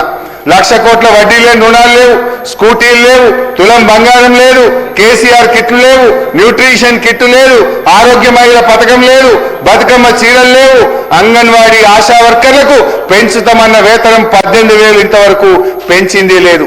పెరిగిందేమని ఉన్నదంటే మీ పాలనలో కడుపు కోతలు పెరిగినాయి, మహిళలపై అత్యాచారాలు పెరిగినాయి, క్రైమ్ రేట్ పెరిగింది అధ్యక్ష. చేయూత పెన్షన్ అధ్యక్ష, మహాలక్ష్మిలో చివరి హామీ మీరు వృద్ధులకు, వితంతువులకు 4,000 రూపాయలు పెన్షన్ ఇస్తామన్నారు అధ్యక్ష. ఆనాడు కేసీఆర్ గారు 200 పెన్షన్ 1000 చేస్తా అంటే ప్రభుత్వం వచ్చిన మొదటి నెలలోనే 1000 రూపాయలు చేసి మా నిజాయితీని మేము నిరూపించుకున్నాం అధ్యక్ష. రెండవసారి ప్రభుత్వం వస్తే 1000ని 2,000 రూపాయలు చేస్తామంటే ఆనాటి కేసీఆర్ గారు ప్రభుత్వం మొదటి క్యాబినెట్ లోనే 2,000 రూపాయలు ఇచ్చి మా నిజాయితీ నిరూపించుకున్నాం అధ్యక్ష. మీరు అధ్యక్ష సగం కాలం అయిపోయింది. మీకు డిసెంబర్లోనే 4,000 పెన్షన్ ఇస్తా, మనమొచ్చి కాళ్ళొత్తుతాడు అని చెప్పి ముఖ్యమంత్రి గారు ప్రసంగాలు ఇచ్చారు. మరి ఏమైంది? ఈ రాష్ట్రంలో 43 లక్షల మంది పెన్షన్దారులు మా బట్టి గారు తీపి కబురు చెప్తారేమోనని మీ బడ్జెట్ ప్రసంగాన్ని శాసనసభ వైపు ఎంతో ఆశగా చూసిన వాళ్ళ కళ్ళల్లో మట్టి కొట్టారు. నేను బట్టి గారిని అడుగుతా ఉన్నా, దయచేసి ఈ రాష్ట్రంలో 43 లక్షల మంది పెన్షన్దారులకు ఎప్పటి నుంచి 4,000 రూపాయల ఆసరా పెన్షన్ ఇస్తారో చెప్పండి. ఈ 28 నెలల కాలానికి రాష్ట్రంలో ఒక్కొక్క పెన్షన్దారుడికి 50,000 రూపాయలు బకాయి పడ్డరు. అది ఎప్పట్లోగా చెల్లిస్తారో చెప్పాలని అడుగుతా ఉన్నా అధ్యక్ష. ఆర్ఎన్బి గురించి, ఆర్టీసీ గురించి కూడా మాట్లాడాల్సి ఉండే, మీరు టైం ఇస్తలేరు కనుక ఆర్ఎన్బి, ఆర్టీసీ వదిలేస్తున్నా అధ్యక్ష. మా భూభారతి కూడా చాలా విషయాలు మాట్లాడదామని కానీ భూభారతిలో చాలా విషయాలు కట్ చేసి స్ట్రైట్ గా సాదా బైనామాకు వస్తున్న అధ్యక్ష. ఆనాడు బీఆర్ఎస్ ప్రభుత్వ హయాంలో అధ్యక్ష కేసీఆర్ గారు ఉన్నప్పుడు 6,18,000 మందికి ఒక్క రూపాయి ఖర్చు లేకుండా సాదా బైనామా అమలు చేసి పట్టా పాస్ పుస్తకాలు ఇచ్చాం. కానీ వీళ్ళు ఏం చెప్పారు, మేము రాగానే 2వ విడత సాదా బైనామా పూర్తి చేస్తామన్నారు అధ్యక్ష. కానీ జరిగింది ఏంటి అధ్యక్ష, 4,06,991 దరఖాస్తులు రిజెక్ట్ చేసినారు. కేవలం 177 మందికి మాత్రమే సాదా బైనామా అమలు చేశారు. అది అమలు చేసే ఉద్దేశం లేక మెలిక పెట్టారు. ఏం మెలిక, మీకు అమ్మిన వాళ్ళు బాండ్ పేపర్ మీద రాసిస్తే సాదా బైనామా అమలు చేస్తాం, అమ్మినోడు రాసియడు, నువ్వు సాదా బైనామా చెయ్యవు అంటే 8 లక్షల మంది సాదా బైనామా దరఖాస్తుదారుల నోట్లో మట్టి కొట్టారు. వాళ్ళకి ఇచ్చిన మాట తప్పారు మీరు. ఆనాడు ఎల్ఆర్ఎస్ ఫ్రీ అన్నారు, గవర్నమెంట్ రాగానే ముక్కుపిండి ఇలా ఎల్ఆర్ఎస్ వసూలు చేస్తున్నారు. 8 నెలల నుంచి కొత్తగా భూములు రిజిస్ట్రేషన్ చేసుకున్న వాళ్ళకు పాస్బుక్లు రాక ఇలా అనేక ఇబ్బందులు పడతా ఉన్నారు. ఎందుకు 8 నెలల నుంచి పాస్బుక్లు ఇవ్వడం లేదో చెప్పాలని కోరుతా ఉన్నా అధ్యక్ష. అధ్యక్ష, ఇక మెస్సీ ఫుట్బాల్ అధ్యక్ష, మెస్సీ ఫుట్బాల్ విషయంలో ఒక్క నిమిషం సార్, ఇది సోషో ఎకనామిక్ సర్వే అధ్యక్ష. ఈ బుక్ అంటే చాలా శాంటిటీ ఉంటుంది అధ్యక్ష. దేశ విదేశాల్లో అనేక మంది ఆర్థిక నిపుణులు దీన్ని ప్రామాణికంగా తీసుకుంటారు అధ్యక్ష. ఫుట్బాల్ ఆటగాడు మెస్సీ జెర్సీ ధరించి రేవంత్ రెడ్డితో మ్యాచ్ ఆడారని చెప్పి ఇందులో మంచి ఫోటో పెట్టారు అధ్యక్ష. ఈ ఫోటో చూడండి అధ్యక్ష. ఈ మెస్సీ గారు ఫుట్బాల్ ఆడారు రేవంత్ రెడ్డి గారితో ఫోటో పెట్టారు అధ్యక్ష. అయితే అసలు టెస్ట్ ఇక్కడే ఉంది అధ్యక్ష. ఇదేమో ఏఐ ఫోటో, అసలు ఫోటో ఇది అధ్యక్ష. అసలు ఫోటో ఇది అధ్యక్ష. అంటే మీరు ఆయన వేసుకున్న డ్రెస్ ఇది, వేసుకొని డ్రెస్ ఏఐలో తయారు చేసి రేవంత్ రెడ్డితో ఫుట్బాల్ అన్నట్టు సోషో ఎకనామిక్ సర్వేలో కూడా మార్ఫింగ్ ఫోటోలు పెట్టారా, మార్ఫింగ్ ఫోటోలు పెట్టారా అధ్యక్ష? నేను మీరు సీనియర్ ఛానల్ బయట పేపర్లు తీసుకోవాలి, మీకు తెలిసి ఉన్న ఫోటోలు ఇవ్వండి, ఇదేం పద్ధతులు? కంక్లూడ్ చేయండి ప్లీజ్. ఈ ఫోటో నిజమైతే, ఈ ఫోటో నిజమైతే మీరు సార్, ఈ ఫోటో నిజమైతే మీరు ఏ శిక్ష వేసినా నేను సిద్ధమే. మీరు రెడీ గారు? ఏంది అధ్యక్ష ఇంత వక్రీకరణ? ఫ్యూచరిస్టిక్ అంటే నేను గిట్లా చేస్తాను అనుకోలేదు. ఏ చేస్తా అంటే గిట్లా మార్ఫింగ్ ఫోటోలను మీరు సోషల్ ఎకనామిక్ సర్వేలు పెట్టరు, ఇంత గొప్ప తెలివితేటలు ప్రదర్శిస్తారు అయితే నేను అనుకోలేదు. ఇది ముఖ్యమంత్రి గారి ప్రైవేట్ ఫోటో ఆల్బమ్ కాదు, ఇది స్టేట్ గవర్నమెంట్ డాక్యుమెంట్. ఇది గవర్నమెంట్ డాక్యుమెంట్ పెట్టినప్పుడు జాగ్రత్తగా పెట్టాలి, నిజాయితీగా పెట్టాలి తప్ప ఇట్లా మార్ఫింగ్ ఫోటోలతో పెట్టకూడదు అధ్యక్ష. అధ్యక్ష, వీళ్ళ $1 ట్రిలియన్ గురించి ఒకసారి చెప్పాలి అధ్యక్ష.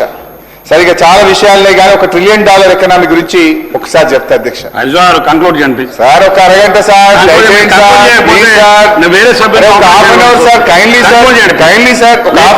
గౌరవం కోసం మీకు ఇన్నిసార్లు అవకాశం ఇస్తున్నాను. మీరు కంక్లూడ్ చేయమంటే మీరు కొత్త విషయాలు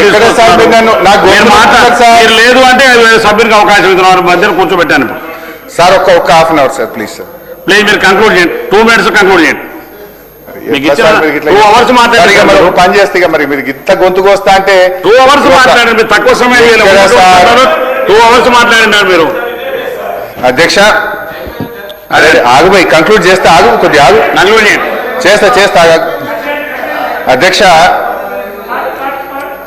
అరే ఎందుకు పోయి అంత, అరే సార్ స్పీకర్ సార్ అట్లా చేయకండి సార్, మీరు కొంచెం చెప్పి ముగిస్తాను. మళ్ళీ కొత్త కథ మొదలు పెట్టింది కదా. నిన్న బట్టి గారు ఒక మాట, బట్టి గారు నిన్న మాట్లాడుతూ ఒక మాట అన్నారు అధ్యక్ష. వారు బడ్జెట్ ప్రసంగంలో 4వ పేజీలో చెప్పారు, మభ్యపెట్టే మాయ మాటలు చెప్పడం, ప్రశ్నించే వారిని దూషించడం మా నైజం కాదు. బాధ్యతతో ఎవరు ప్రశ్నించినా బాధ్యతతోనే వారికి సమాధానం చెప్తాం. ప్రజల పట్ల, ప్రజాస్వామ్యం పట్ల మాకున్న చిత్తశుద్ధి అన్నారు. బాధ్యతతో సమాధానం చెప్తాం, మేము దూషించము అన్నారు. నేను అంటున్నా అధ్యక్ష, బట్టి గారు మీరు గుండె మీద చేసుకొని చెప్పండి, మీరు చెప్పినటువంటి మాటలు మీ ముఖ్యమంత్రి గారు పాటిస్తారా? మీరు మీ ముఖ్యమంత్రి గారికి చెప్పి ఈ దూషించడం మానేయండి అని చెప్పగలుగుతారు అధ్యక్ష?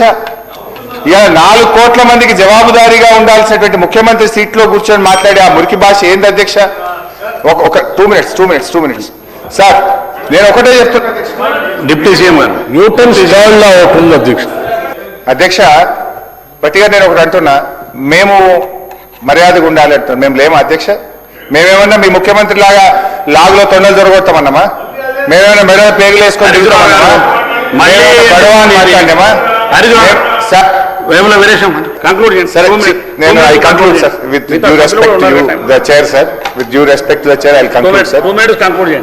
చివరిగా నేను చెప్పేది ఒకటే అధ్యక్ష. సరే, మళ్ళీ పద్ధతులు వచ్చినప్పుడు మాట్లాడతాం. మీ మాట మీద గౌరవంతో కంక్లూడ్ చేస్తా అధ్యక్ష. ప్రభుత్వాలు వస్తాయి పోతాయి అధ్యక్ష, అంత మాట్లాడలేదు. 40-50 పేజీలని టైం ఇస్తే ఇంకొక 2 hours మాట్లాడతా. చివరిగా నేను చెప్పేది ఒకటే అధ్యక్ష, ప్రభుత్వాలు వస్తాయి పోతాయి, కానీ రాష్ట్రం బాగుండాలి అధ్యక్ష. సరే, మేము ఓడిపోయాం అధ్యక్ష, మాకేం బాధ లేదు, మీరు మమ్మల్ని ఓడించారు. కానీ మేము ఒక్కటే కోరుతున్నాం, తెలంగాణ ఆత్మగౌరవాన్ని ఓడించకండి, తెలంగాణ అభివృద్ధిని ఓడించకండి అధ్యక్ష. చరిత్ర ఎప్పుడూ నిర్మాణాన్ని గుర్తుపెట్టుకుంటుంది, గౌరవిస్తుంది, విధ్వంసాన్ని క్షమించదు, ఖచ్చితంగా శిక్షిస్తుంది. మీరు పుట్టించిన ఈ వినాశనం రేపు మిమ్మల్ని మింగేస్తుంది. రాష్ట్ర ప్రజలకు మీ యొక్క విధ్వంసకరమైన చర్యల వల్ల ఇలా శాపంగా మారుతా ఉంది. ఇప్పటికైనా అబద్ధాలు ఆపండి, విధ్వంసాలు ఆపండి, అభివృద్ధి వైపు అడుగులు వేయండి, లేదంటే తెలంగాణ సమాజం మిమ్మల్ని క్షమించదు అని చెప్పి తెలియజేస్తూ, భట్టి గారు ప్రవేశపెట్టిన బడ్జెట్ మళ్ళీ లాస్ట్గా ఒకటే మాట చెప్తున్నా. మొదటి బడ్జెట్లో 59,000 కోట్లు కోతబడ్డది, రెండో బడ్జెట్లో 55,000 కోట్లు కోతబడ్డది, మూడో బడ్జెట్లో మళ్ళీ అన్రియలిస్టిక్ బడ్జెట్ పెట్టినారు. 50,000 కోట్లు వాస్తవ అంచనాల కంటే ఎక్కువ బడ్జెట్ పెట్టి మీరు ఎవరికి కోత పెట్టారు? దయచేసి అన్రియలిస్టిక్ బడ్జెట్ పెట్టి బల్లలు కొట్టించుకొని ఈ రాష్ట్ర ప్రజల్ని మోసం చేయొద్దని, 6 గ్యారంటీల బిల్లు చట్టబద్ధత బిల్లును వెంటనే అసెంబ్లీలో ప్రవేశపెట్టాలని, 100 రోజుల్లో బాండ్ పేపర్ మీద సంతకాలు పెట్టి ప్రజలకు ఇచ్చిన హామీలను ఎప్పట్లోగా అమలు చేస్తారు? వృద్ధులకు 4,000 పెన్షన్ ఎప్పట్లోకి ఇస్తారు? మహిళలకు 2,500 ఎప్పట్లోకి ఇస్తారు? వారికి పడ్డ బకాయిలు ఎప్పట్లోకి పూర్తి చేస్తారు? నిరుద్యోగులకు 2 లక్షల ఉద్యోగాలు ఎప్పట్లోకి ఇస్తారో స్పష్టంగా మీ యొక్క రిప్లైలో చెప్పాలని చెప్పి కోరుతూ మీరు ఈ అవకాశం ఇచ్చినందుకు ధన్యవాదాలు అధ్యక్ష.